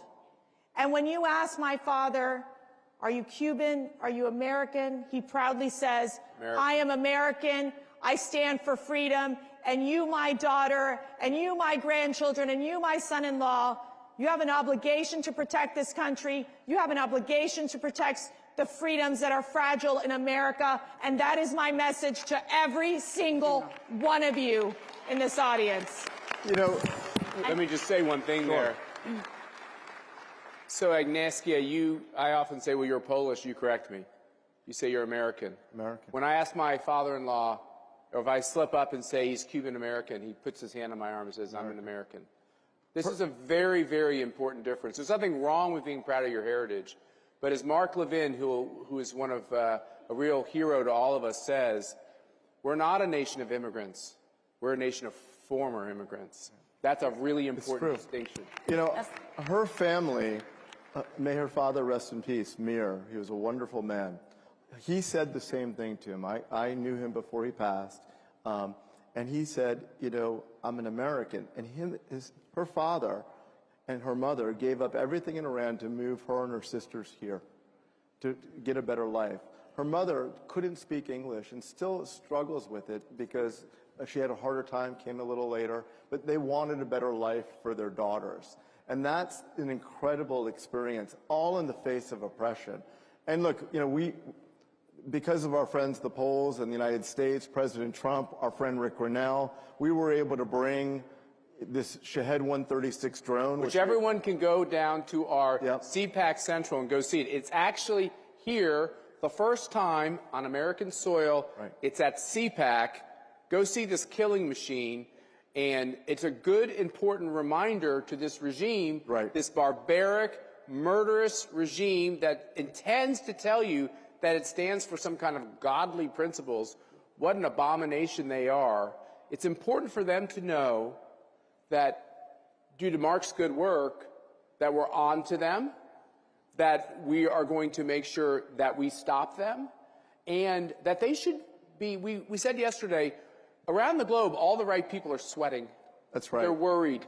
And that's part of the maximum pressure campaign, is to make sure that they understand that if they take steps against America, against Israel, against Jewish people, against Christian people, against our allies, against the stability of civilization, I believe, I'll speak for him, even though I don't represent him, I believe President Trump and our allies will take the steps needed to make this stop. And that starts with Israel getting rid of Hamas. It starts there. Absolutely. Yeah, absolutely. Look, it's very rare when you can look into the eyes of a despotic regime, because they usually lie, and the propaganda they put out is to tell you that they aren't who they are.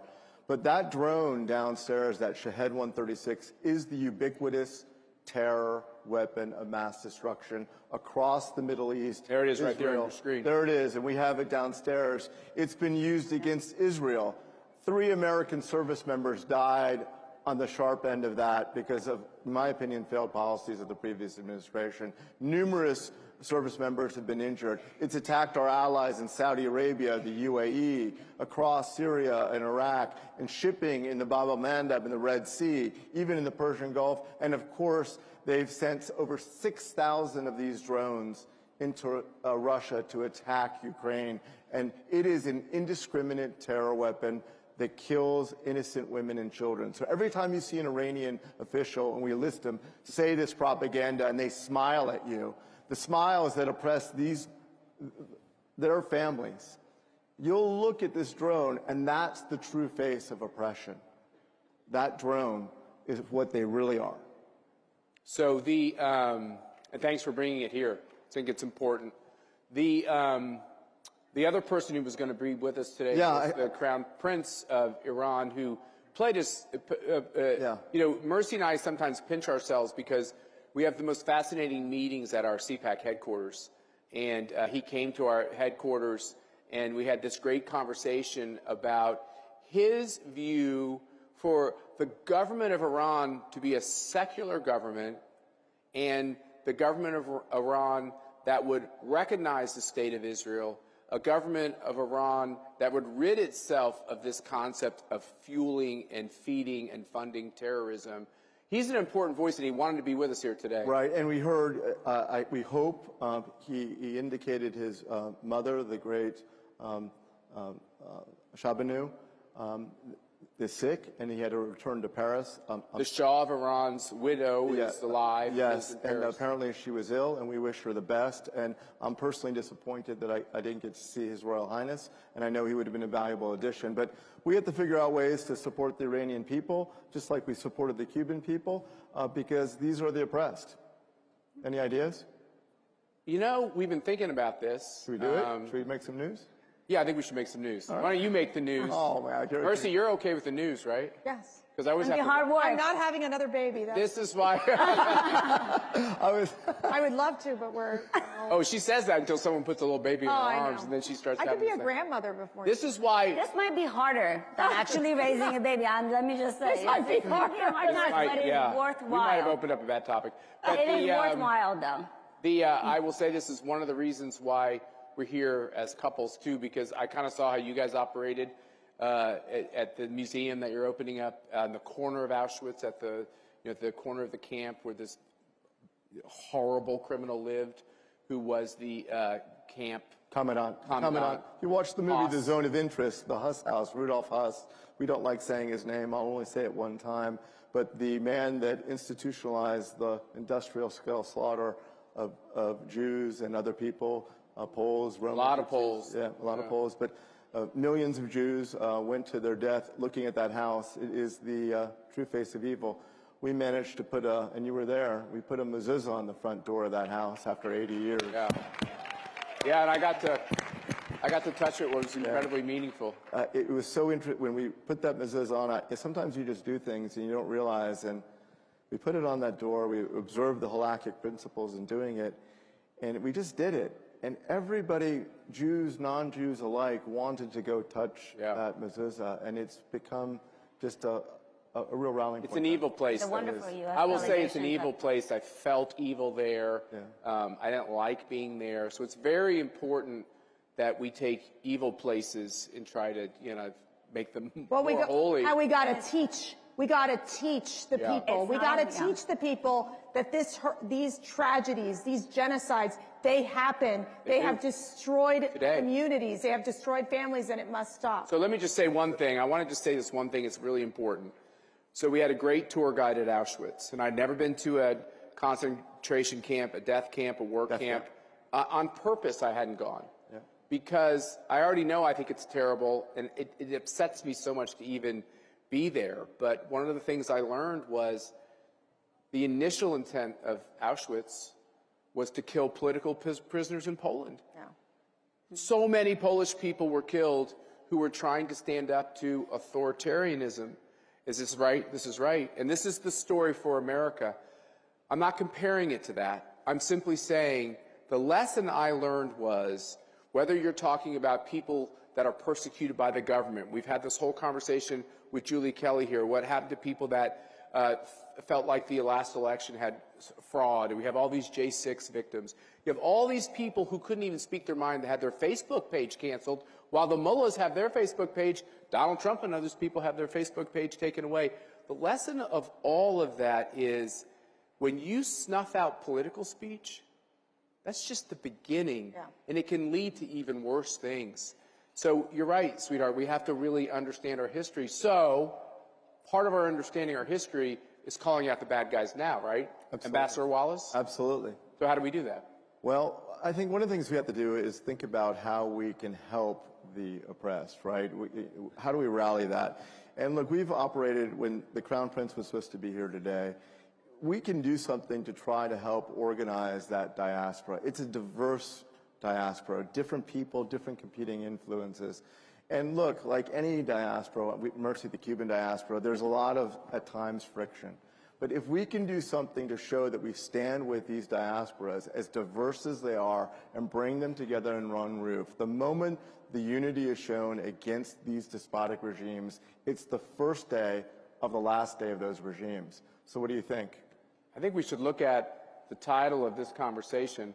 I'd like to have a MAGA mullah meltdown. A MAGA mullah meltdown? A CPAC Iran in exile? I think a CPAC Iran in exile. What do you guys think? I think, would that cause, there we go, that would cause a meltdown. Right, we could invite all the Iranians, leaders and groups who all at times have friction, but are all united against this regime. And I know, Matt, you've done so many things with CPAC, but that would be an incredible way to show the people of Iran that their future might be just around the corner. What would your dad think about having a MAGA mullah meltdown?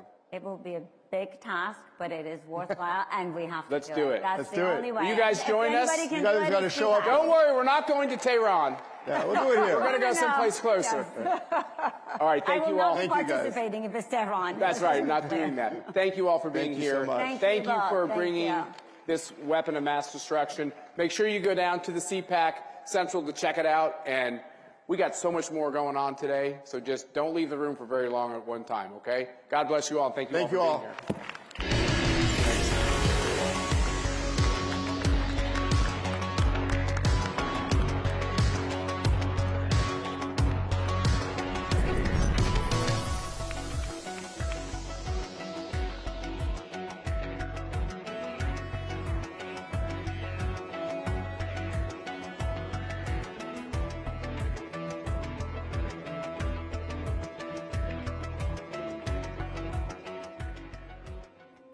Welcome to CPAC. At Great American Media, we celebrate what matters most: faith, family, and country. Today, we invite you to experience storytelling that uplifts, inspires, and reflects the values we all cherish. PureFlix is your home for entertainment without compromise. With faith-driven movies and series, we bring you stories that strengthen hearts, uplift spirits, and honor what truly matters. And on Great American Family, where faith leads, where stories inspire. Welcome home. Whether it's Christmas all year long, heartfelt romances, or movies that bring families together, we are here to make you feel at home. At Great American Media, our foundation is quality. Our promise is to always deliver entertainment that aligns with your faith and values. Thank you for standing with us as we stand for faith, family, and country.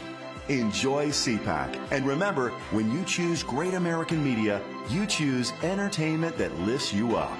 Join us and experience the best in faith and family entertainment.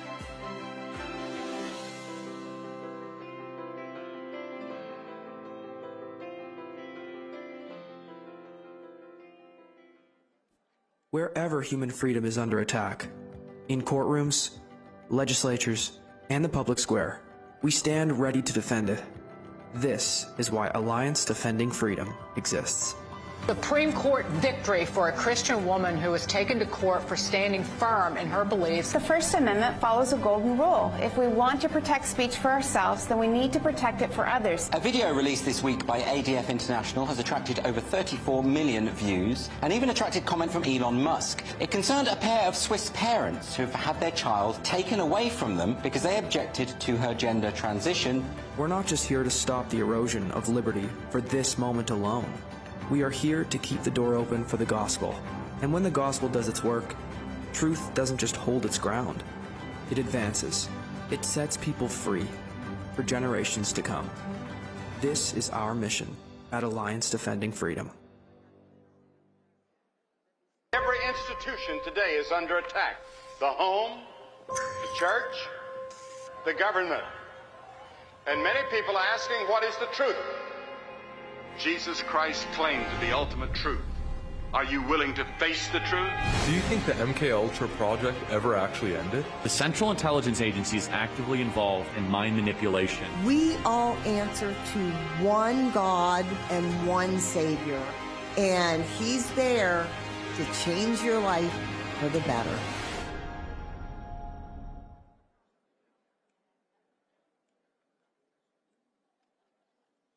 America is under attack. Our families are being crushed under the politics of a radical agenda. But moms have had enough. We are standing up and we are fighting back. This is our battle. This battle is every bit as important as the Revolutionary War because we fight for the same thing. Moms for America is a national movement of moms reclaiming our culture for truth, family, freedom, and the Constitution. I think Moms for America is exactly on track and is doing the right thing for the future of our country and our children. Like Moms for America is going at the heart of the issue. I want to go on the record and say I'm for moms, I'm for America, and I'm especially for Moms for America. But I am honored to join Moms for America today as we speak out against the horrific mandates.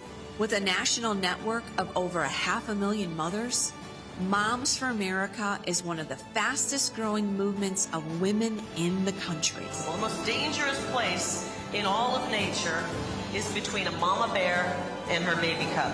We are the change. No matter what, no matter where, and no matter how difficult the obstacles are that are facing us and our families, we will not give up and we will not give in. So if not now, then when? If not you, then who? Welcome to the Mom-Led Revolution.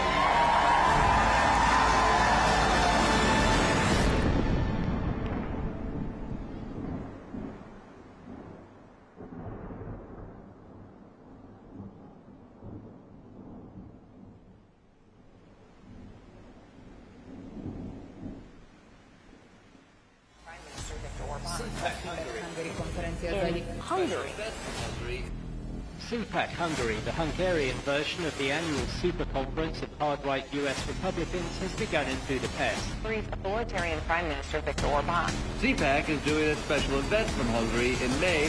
CPAC has made its way to Europe for the very first time. The gathering, frequented by many of the GOP's leading fringe voices, is underway right now in Hungary.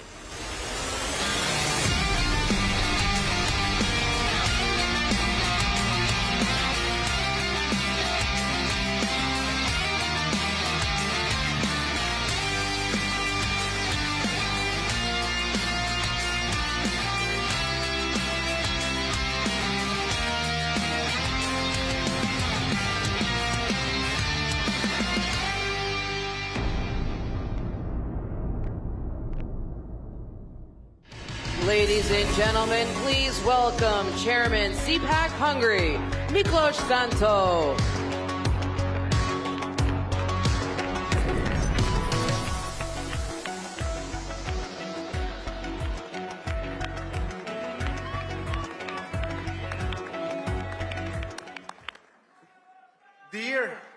friends, fellow patriots, what a time to be alive. For a wonderful month, Donald Trump has been back in the Oval Office, and we can all breathe free again. And would you look at Elon Musk and Doge? I have never seen so many liberal tears in my life. And I'm from Hungary, you know, the island of freedom of Europe. It is our national sport to make the liberals cry. But of course, you know that. You know a lot about Hungary, don't you? But why? It's because our Prime Minister, Viktor Orban. He is a loyal friend to President Trump and to CPAC, and loyalty is a true conservative value. Prime Minister Orban also spoke at CPAC Dallas in 2022 and has been the keynote speaker at every and each CPAC Hungary so far, and CPAC Hungary will be a joyous occasion this May again. Because 2025 began tremendously. The Trump tsunami has swept the Dems out of office, and there is a revival of the right on the old continent, led by Prime Minister Orban and the Patriots for Europe. But dear friends, allow me to recall a Hungarian saying. It is in victory that one must remain most humble and have a realistic view of the world, I would add. We may have won a famous battle in the struggle for the soul of the West, but the fight against the woke is far from over. Until Donald Trump came to your rescue, the United States hadn't had a strong leader for almost 2 generations. And sadly, the same applies to Western Europe. And the lack of leadership and vision has led to a systematic collapse on an economic, political, and security scale.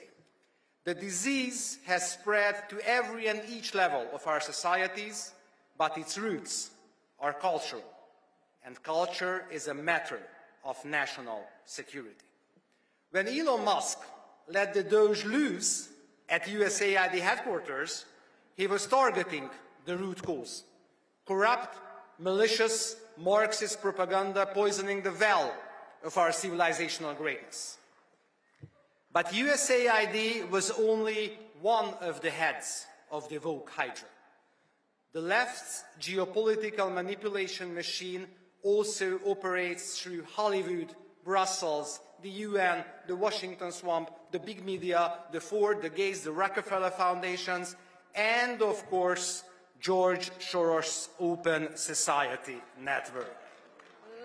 Just imagine that good old Georgie spent $1.4 billion to meddle in Europe. The woke machine assimilated bureaucracies and policy making at all levels of government. It launched a concerted assault on the family, Christianity, and the sovereignty of nations. And the establishment has been more than happy to play along as puppets of the globalist deep state network. So do you know why they hate Trump, Orban, or Milei so much? Because they refused to submit, wouldn't assimilate, and can't be destroyed.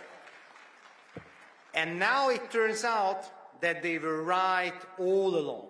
Just one, but hugely important example. Both President Trump and Prime Minister Orban have been pushing for an end to the bloodshed in Ukraine, going against the progressive warmongers.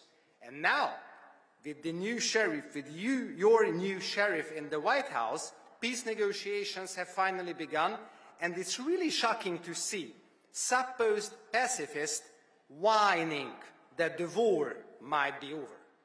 So, you know, the lesson is strong leaders make peace, weak leaders make war.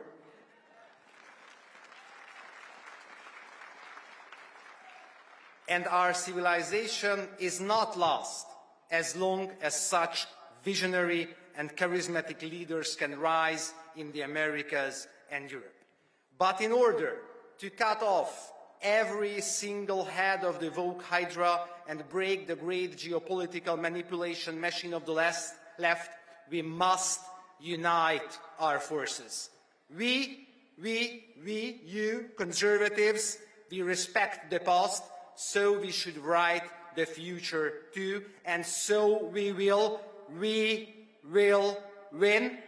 but we win so that we can fight for more.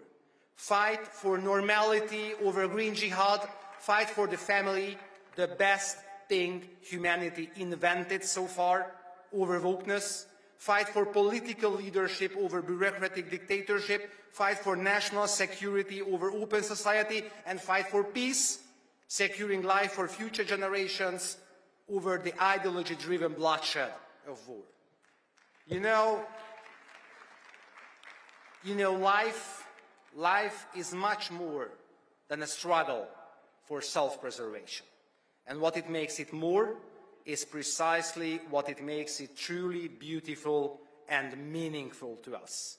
Our families, our children, our dignity, our freedom, our faith, and our country. That is the message I came here to share, and that is what CPAC and CPAC Hungary is all about. We really very much hope you join us again this May in Budapest at CPAC Hungary. Let us fight together, and the age of patriots will dawn.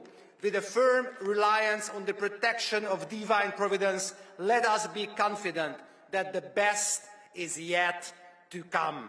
God bless you, God bless America, God bless Hungary, to God alone glory. Thank you very much.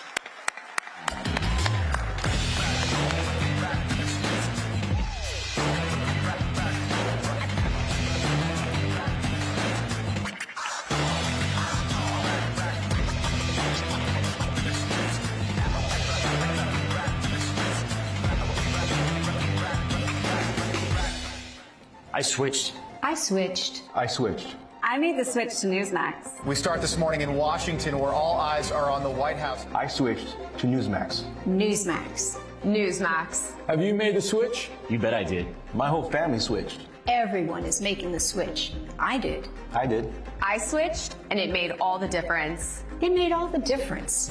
Have you made the switch? You should. Millions are switching to Newsmax. You should too.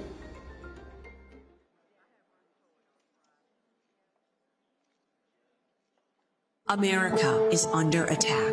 Our families are being crushed under the politics of a radical agenda. But moms have had enough. We are standing up and we are fighting back. This is our battle. This battle is every bit as important as the Revolutionary War because we fight for the same thing. Moms for America is a national movement of moms reclaiming our culture for truth, family, freedom, and the Constitution. I think Moms for America is exactly on track and is doing the right thing for the future of our country and our children. Like Moms for America is going at the heart of the issue. I want to go on the record and say I'm for moms, I'm for America, and I'm especially for Moms for America. But I am honored to join Moms for America today as we speak out against the horrific mandates. With a national network of over 500,000 mothers, Moms for America is one of the fastest growing movements of women in the country. The most dangerous place in all of nature is between a mama bear and her baby cub. We are the change. No matter what, no matter where, and no matter how difficult the obstacles are that are facing us and our families, we will not give up and we will not give in. So if not now, then when? If not you, then who? Welcome to the Momland Revolution.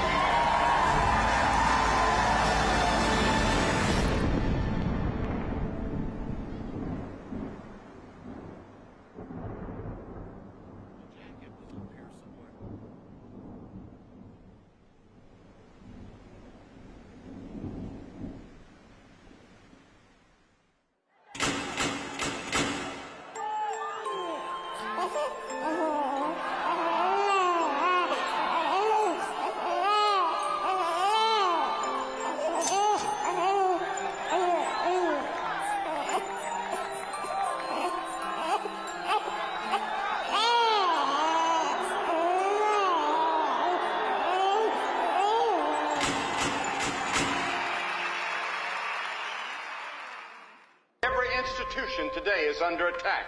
The home, the church, the government. And many people are asking, what is the truth? Jesus Christ claimed the ultimate truth. Are you willing to face the truth? Do you think the MKUltra project ever actually ended? The Central Intelligence Agency is actively involved in mind manipulation. We all answer to one God and one Savior, and He's there to change your life for the better. Creators, it's time to take control.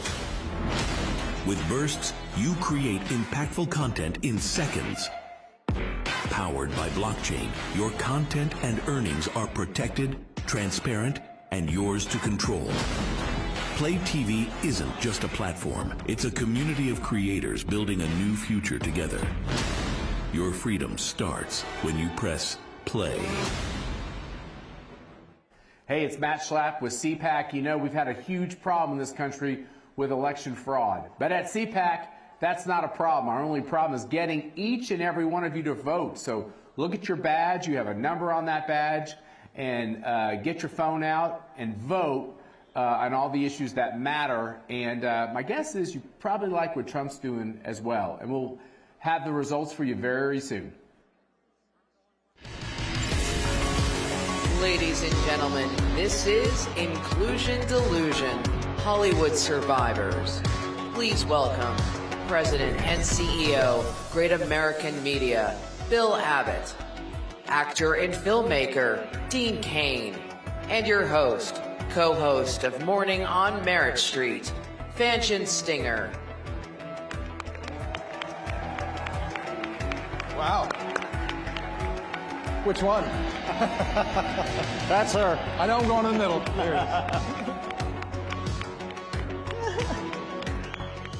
Well, hello, CPAC. Wait a minute. I don't know if I heard that right. Hello, CPAC.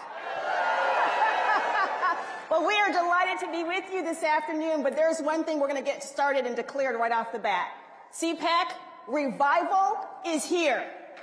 Woo! Revival is here. I know so many of you, myself included, have been praying for revival. We have been praying for our country. We have been praying to return back to the Christian Judeo values that our country is founded on and those great freedoms that we all are blessed to enjoy. So today, we are delighted and honored to talk with you about where we've come, where we are, and what God has for this country in the future. Amen? All right, let's get started.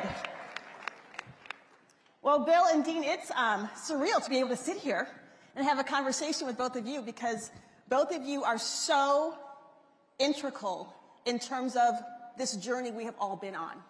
Bill, I want to start with you. We know you have a stellar background.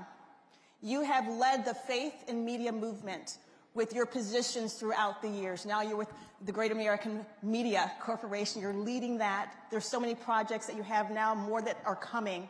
But a lot of us have heard your name. A lot of us have watched your entertainment. We're so excited about what you're doing, so thank you for that.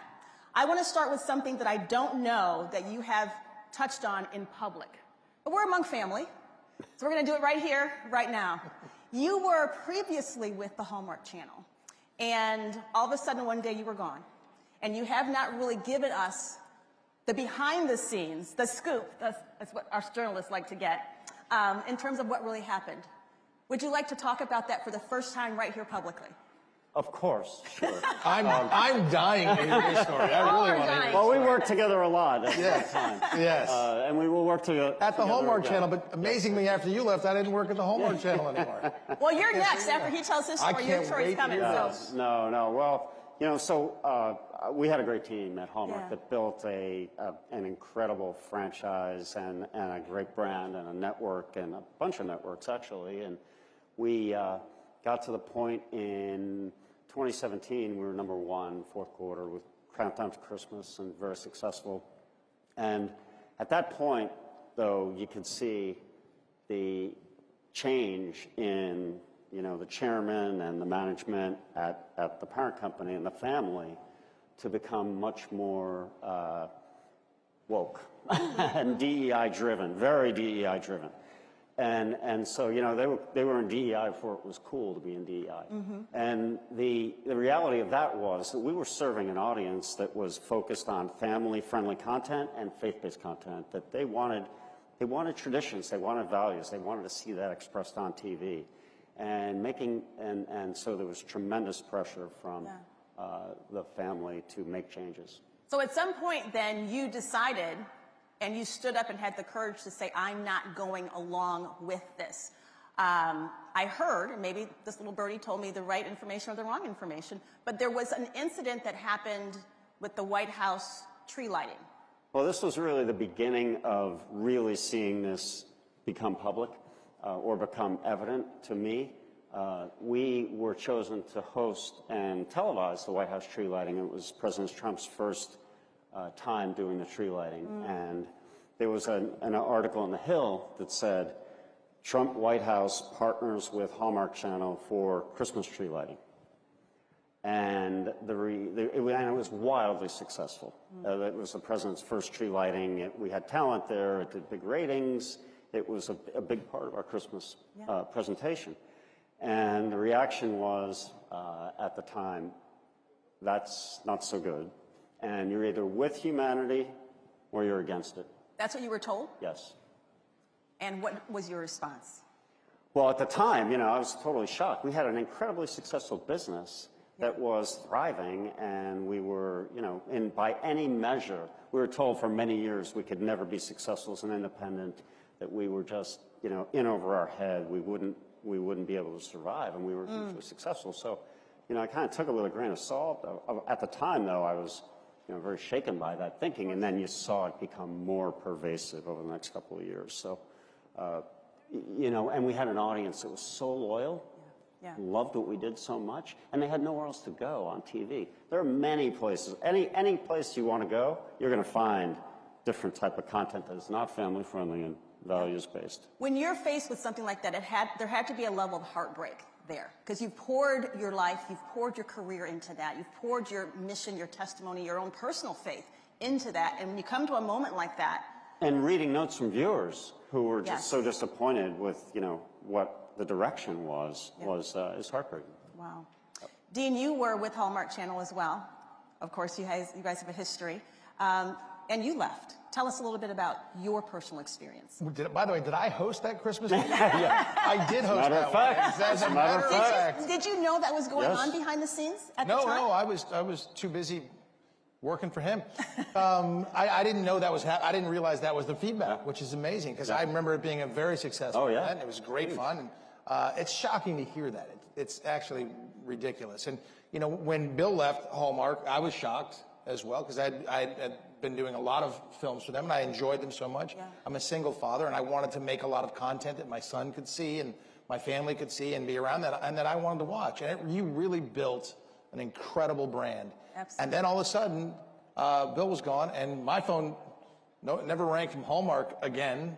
And I was like, wow, okay, whatever has happened with the sort of the wokeness, there wasn't going to be me on the other end of the line, which I was okay with. I mean, I had plenty of other things to do. But I found that shocking. I love what you've built. Congratulations again. But it's just that you've proven that what you're putting out there is what people want to watch. And that's fantastic. You know, as far as being canceled, they tried to cancel me in Hollywood so many times. If an actor speaks up on something, listen, and for actors, go ahead and speak up or don't. It doesn't matter to me. I would work with Robert De Niro. He's a great actor. I don't like his politics. You know, Rob Reiner, very good director. I don't agree with his politics either. But I would still work with him. And I don't think it works the other way around. Like, I don't think Rob Reiner, and I've met with Rob since, and he didn't hire me, but it could be for many reasons. But, you know, you just sort of wonder, you know, why it's so solid, such a solid wall on one side and not the other.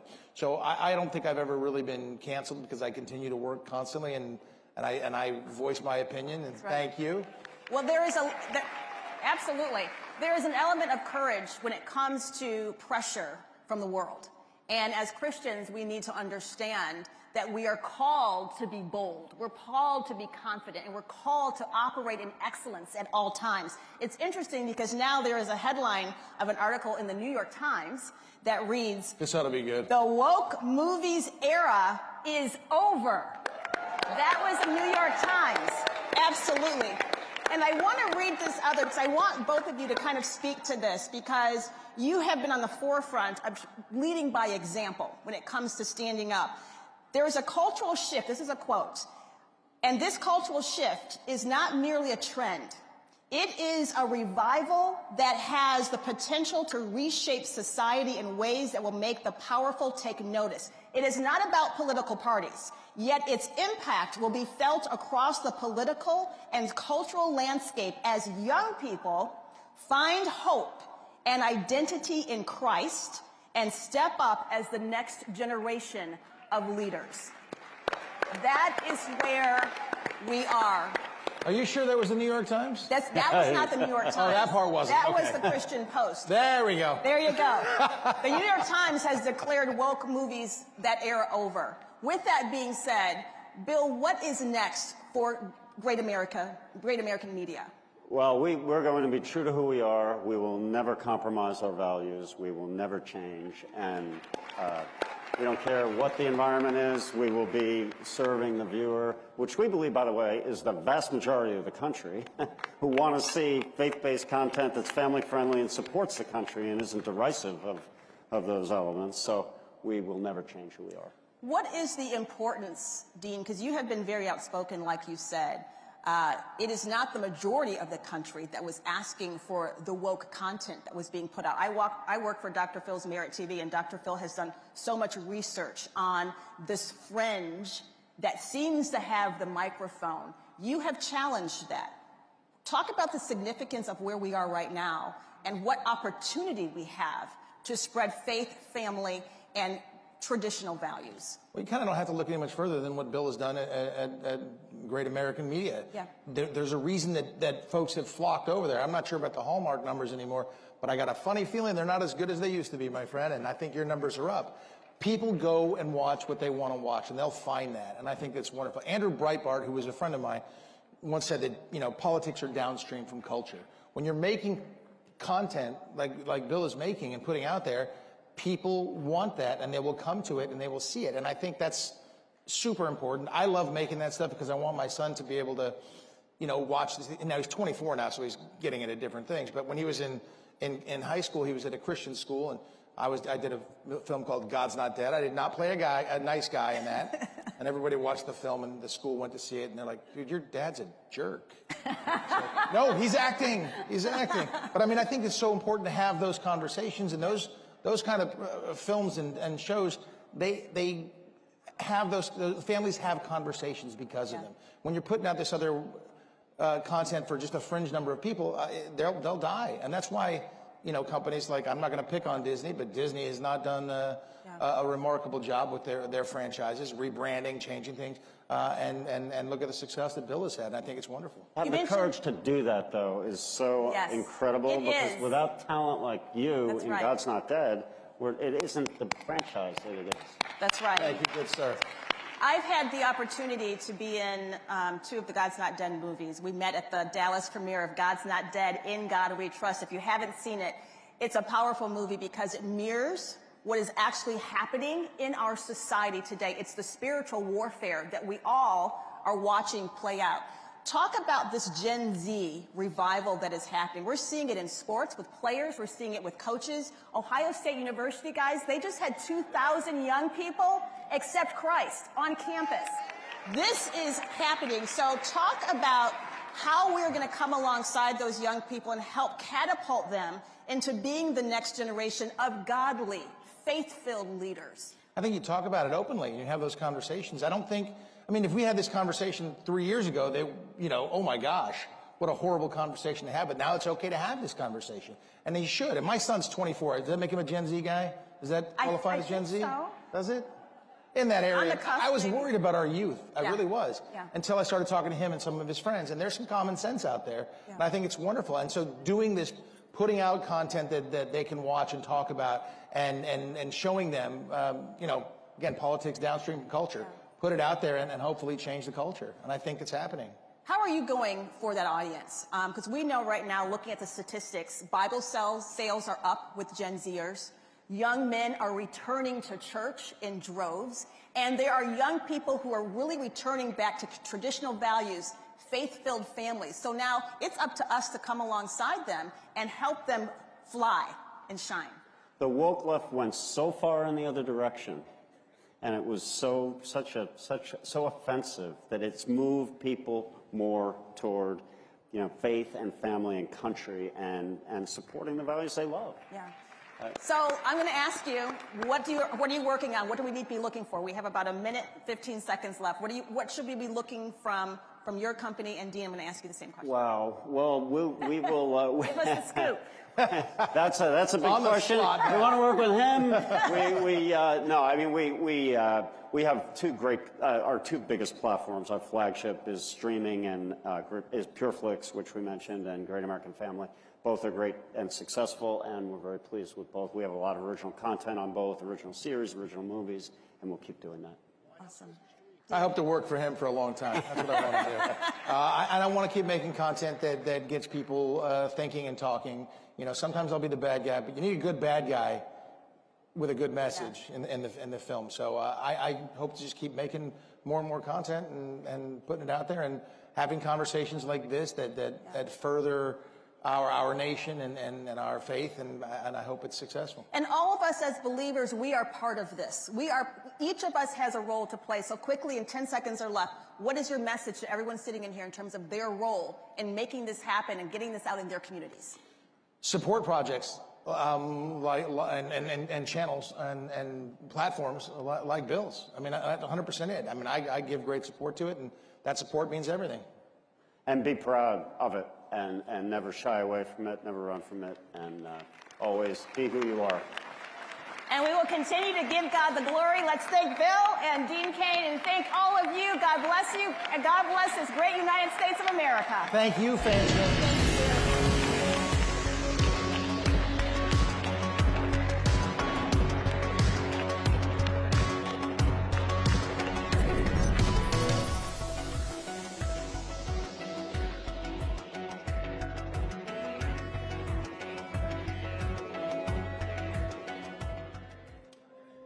Welcome to CPAC. At Great American Media, we celebrate what matters most: faith, family, and country. Today, we invite you to experience storytelling that uplifts, inspires, and reflects the values we all cherish. PureFlix is your home for entertainment without compromise. With faith-driven movies and series, we bring you stories that strengthen hearts, uplift spirits, and honor what truly matters. And on Great American Family, where faith leads, where stories inspire. Welcome home. Whether it's Christmas all year long, heartfelt romances, or movies that bring families together, we are here to make you feel at home.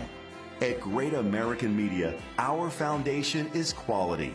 Our promise is to always deliver entertainment that aligns with your faith and values. Thank you for standing with us as we stand for faith, family, and country. Enjoy CPAC, and remember, when you choose Great American Media, you choose entertainment that lifts you up. Join us and experience the best in faith and family entertainment.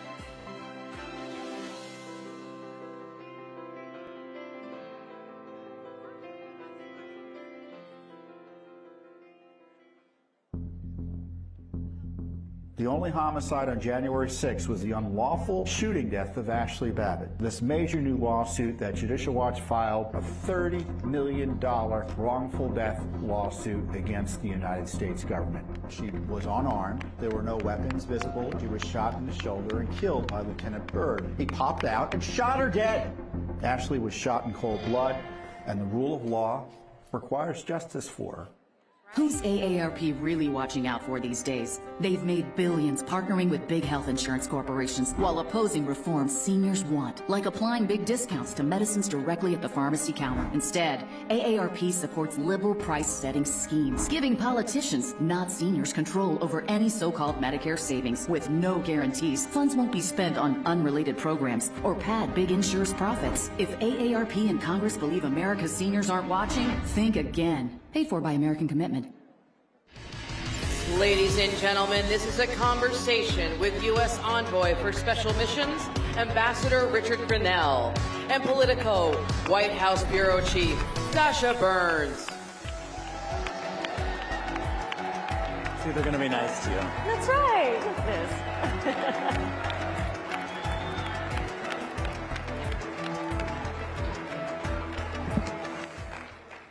Hey everyone, it is his fault that a Politico journalist is on this stage, so don't get mad at me, get mad at the ambassador.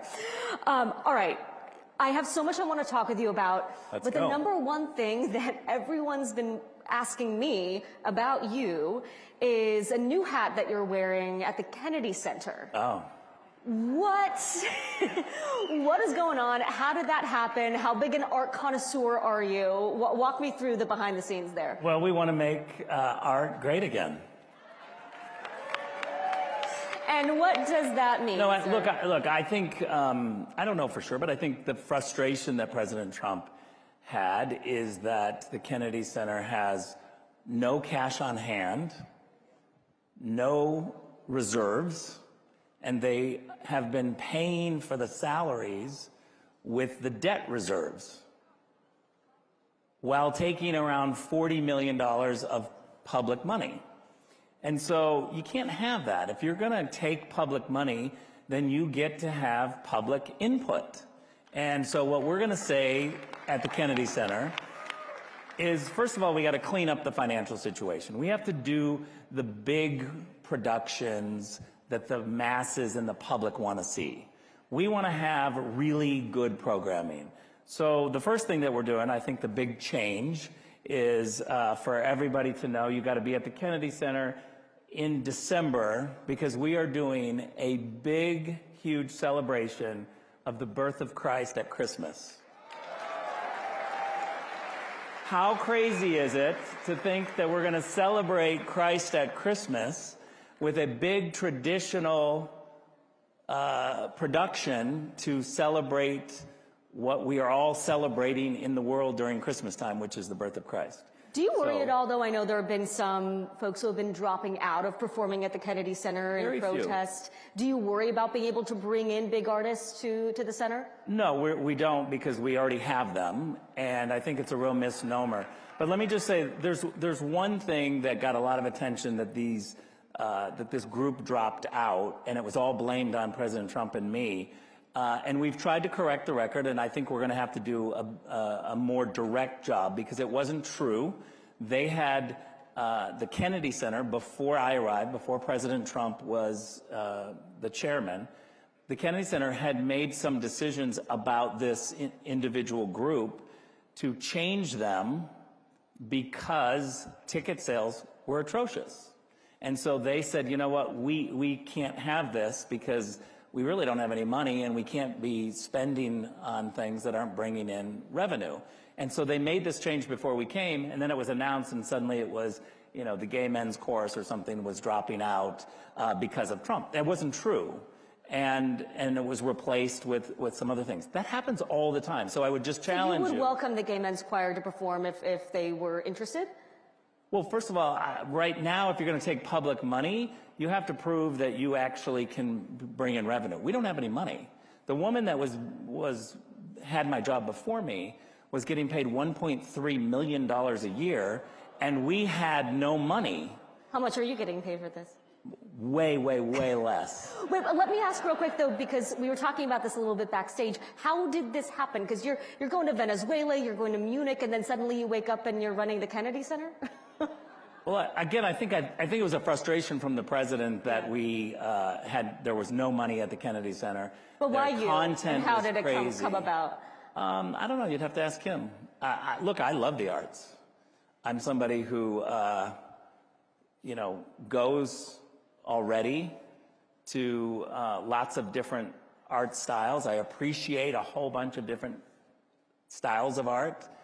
If I started naming all these things, you would be like, wait a minute. You're a connoisseur. We believe it. So listen, I want to talk about some of the major conflicts that we're seeing around the world right now that Sure. I know you've been working on. Number one, I mean, I think this has been top of the list for everyone at the White House, is the situation in Ukraine. In your conversations with President Trump, what do you hear from him about what's going on with his relationship with Zelensky, President Zelensky? Because it's clear that they've never necessarily been best friends, but it feels like in the last few days in particular, that relationship has soured. What's going on? Look, I think, I'm so thankful that we have a president who's concentrating on peace. And that's what Donald Trump has just said. Let's stop. Remember that we handed Joe Biden total peace in the Middle East and total peace in Europe. He handed us a war in the Middle East and a war in Europe. And we can never forget that. So I do get a little bit frustrated with reporters when they try to say, oh, your decision now isn't perfect. I'm like, yeah, we were put in a hole. We were put in a terrible situation. There are no great solutions right now. So you're going to have to be patient with us that we're trying to dig the Biden people out from this terrible $100 billion hole that they created. That's the first thing. The second thing is I don't think it's fair to say that somehow President Trump has met with President Zelensky 4 or 5 times. The Trump team has met with the Ukrainians and Zelensky another 4 or 5 times. So let's say we're up to 10 times meeting with the Ukrainians. I never once heard from the media an outrage that the Russians weren't invited to those talks.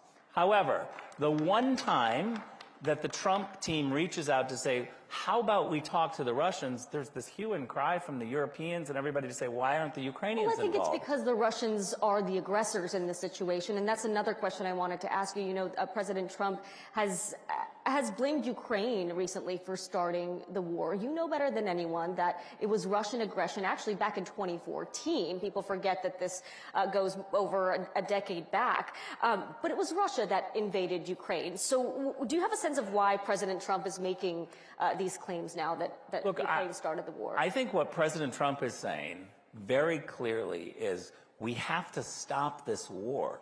He is somebody who's concentrating on saying to both sides, let's talk to both sides and figure out how we stop this. Again, we have terrible choices because of the Biden team. There's not a lot of great choices. And so, yeah, is there frustration that things are not perfect in Ukraine right now?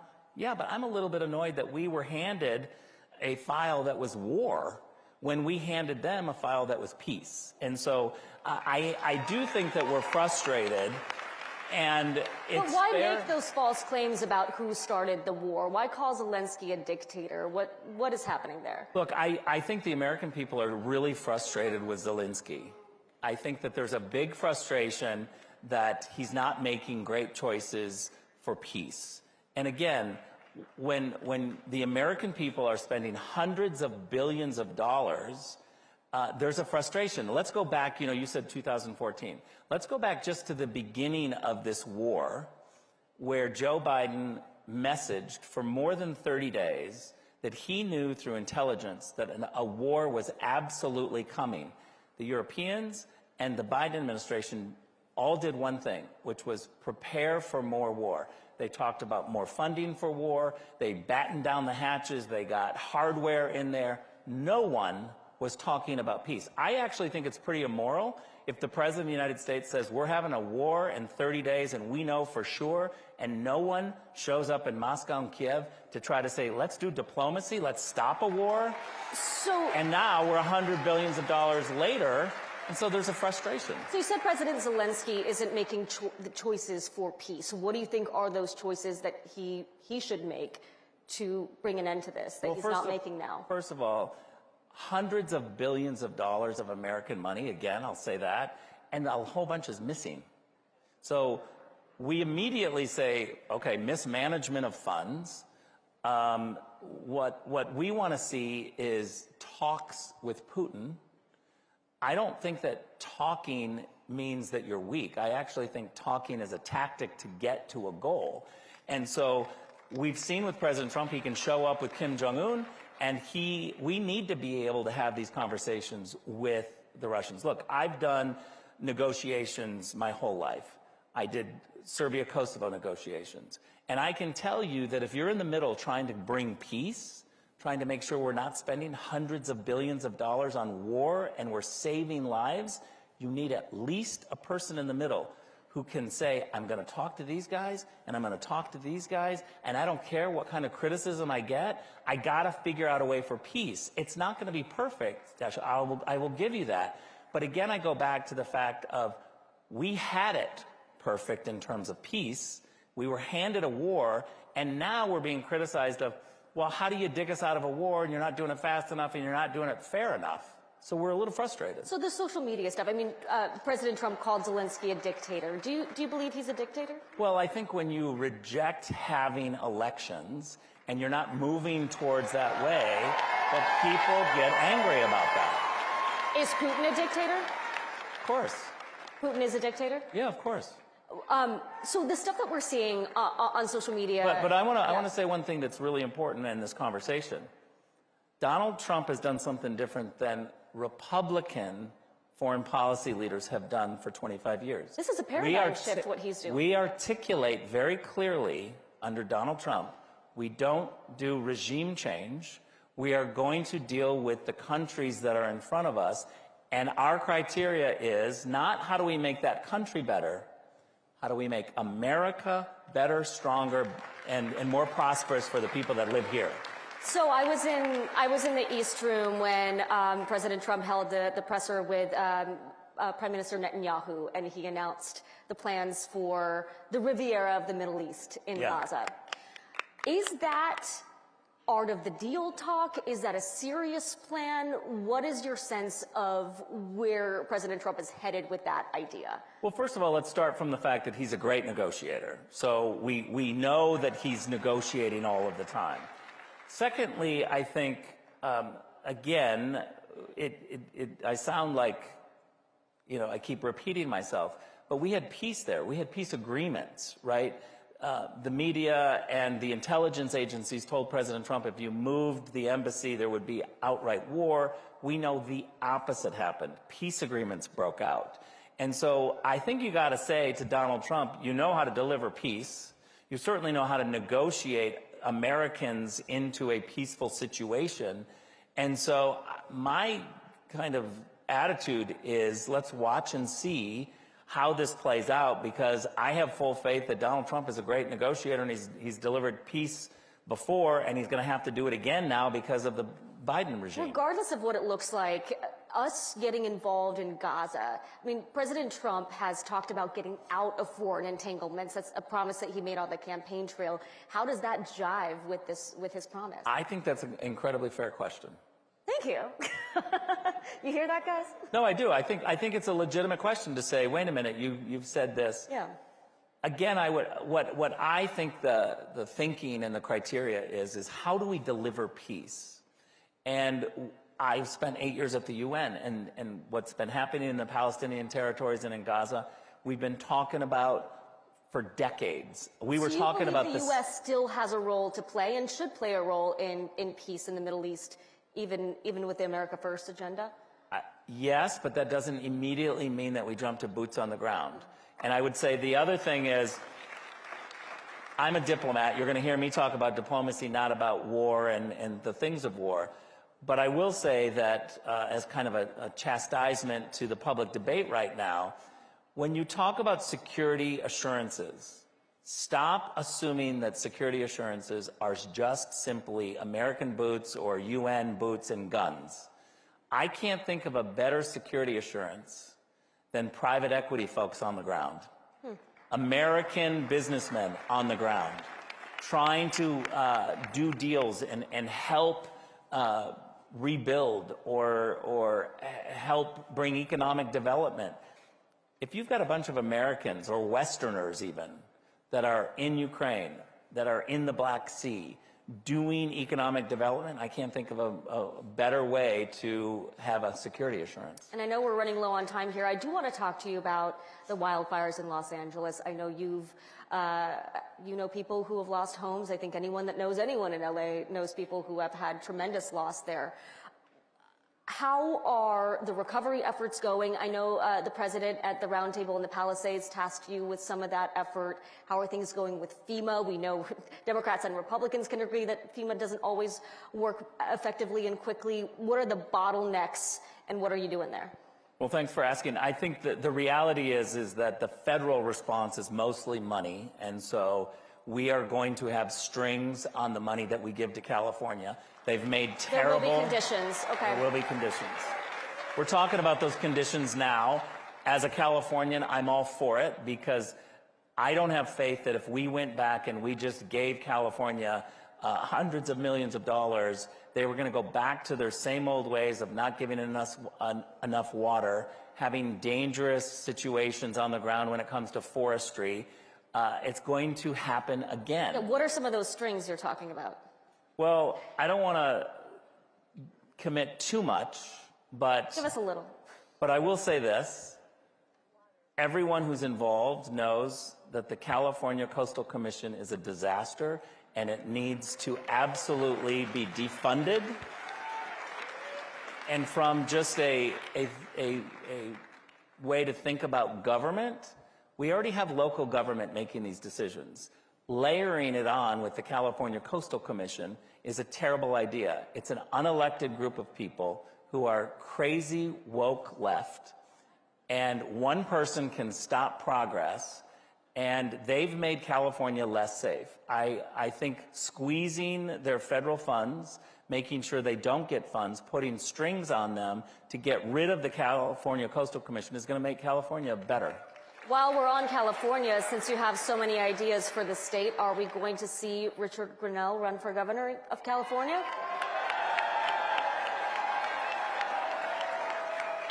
Honestly, it's not in my plan unless Kamala Harris runs for governor.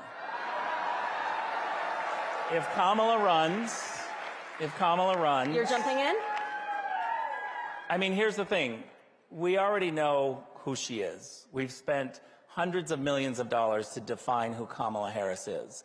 If she thinks that she's going to run for governor of California, a Republican is going to win, and I may not be able to resist trying to run against her.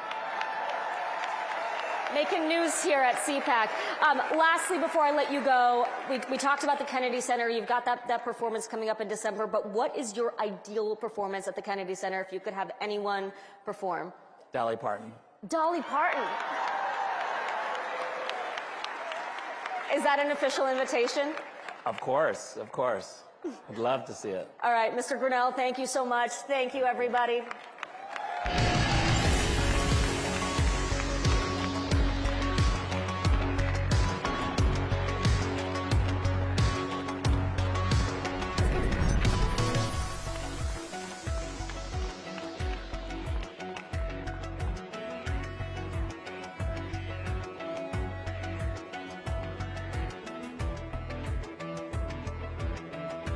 Hey, it's Matt Schlapp with CPAC. You know, we've had a huge problem in this country with election fraud. But at CPAC, that's not a problem. Our only problem is getting each and every one of you to vote. So look at your badge. You have a number on that badge. And get your phone out and vote on all the issues that matter. And my guess is you probably like what Trump's doing as well. And we'll have the results for you very soon. Wherever human freedom is under attack, in courtrooms, legislatures, and the public square, we stand ready to defend it. This is why Alliance Defending Freedom exists. Supreme Court victory for a Christian woman who was taken to court for standing firm in her beliefs. The First Amendment follows a golden rule. If we want to protect speech for ourselves, then we need to protect it for others. A video released this week by ADF International has attracted over 34 million views.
Hi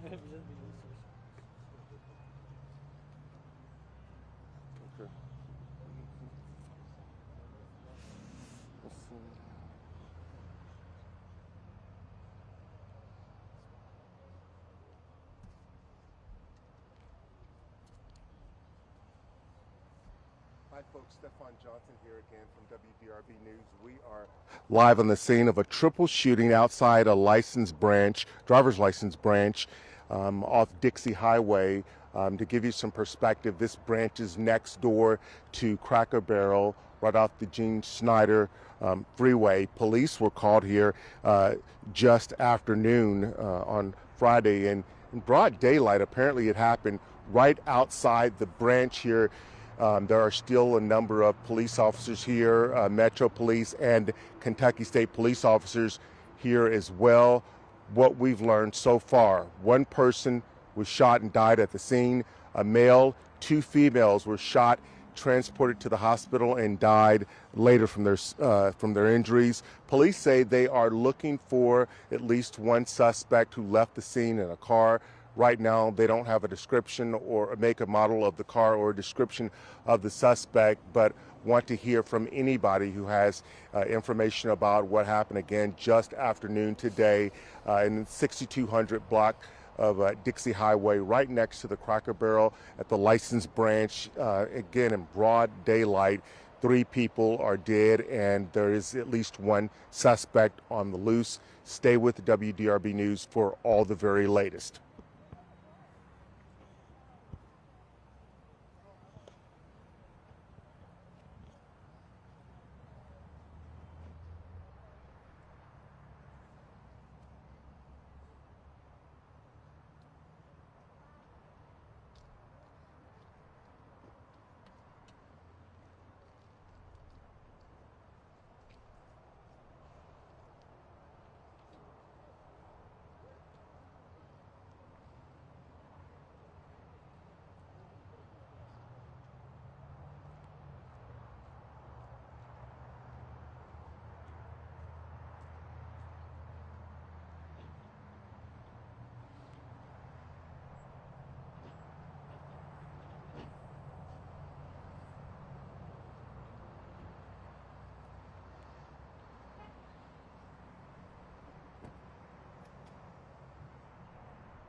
Who's gonna do the stuff, man?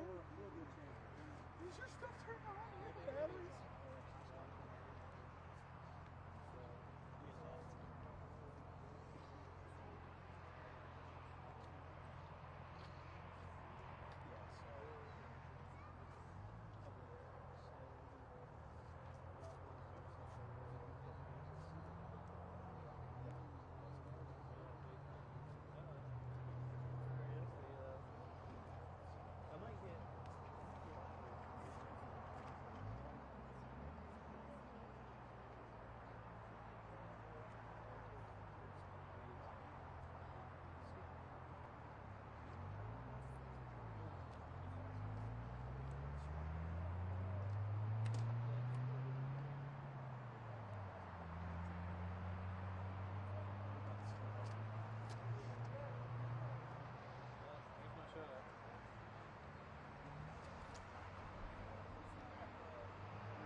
Like when we did the police force.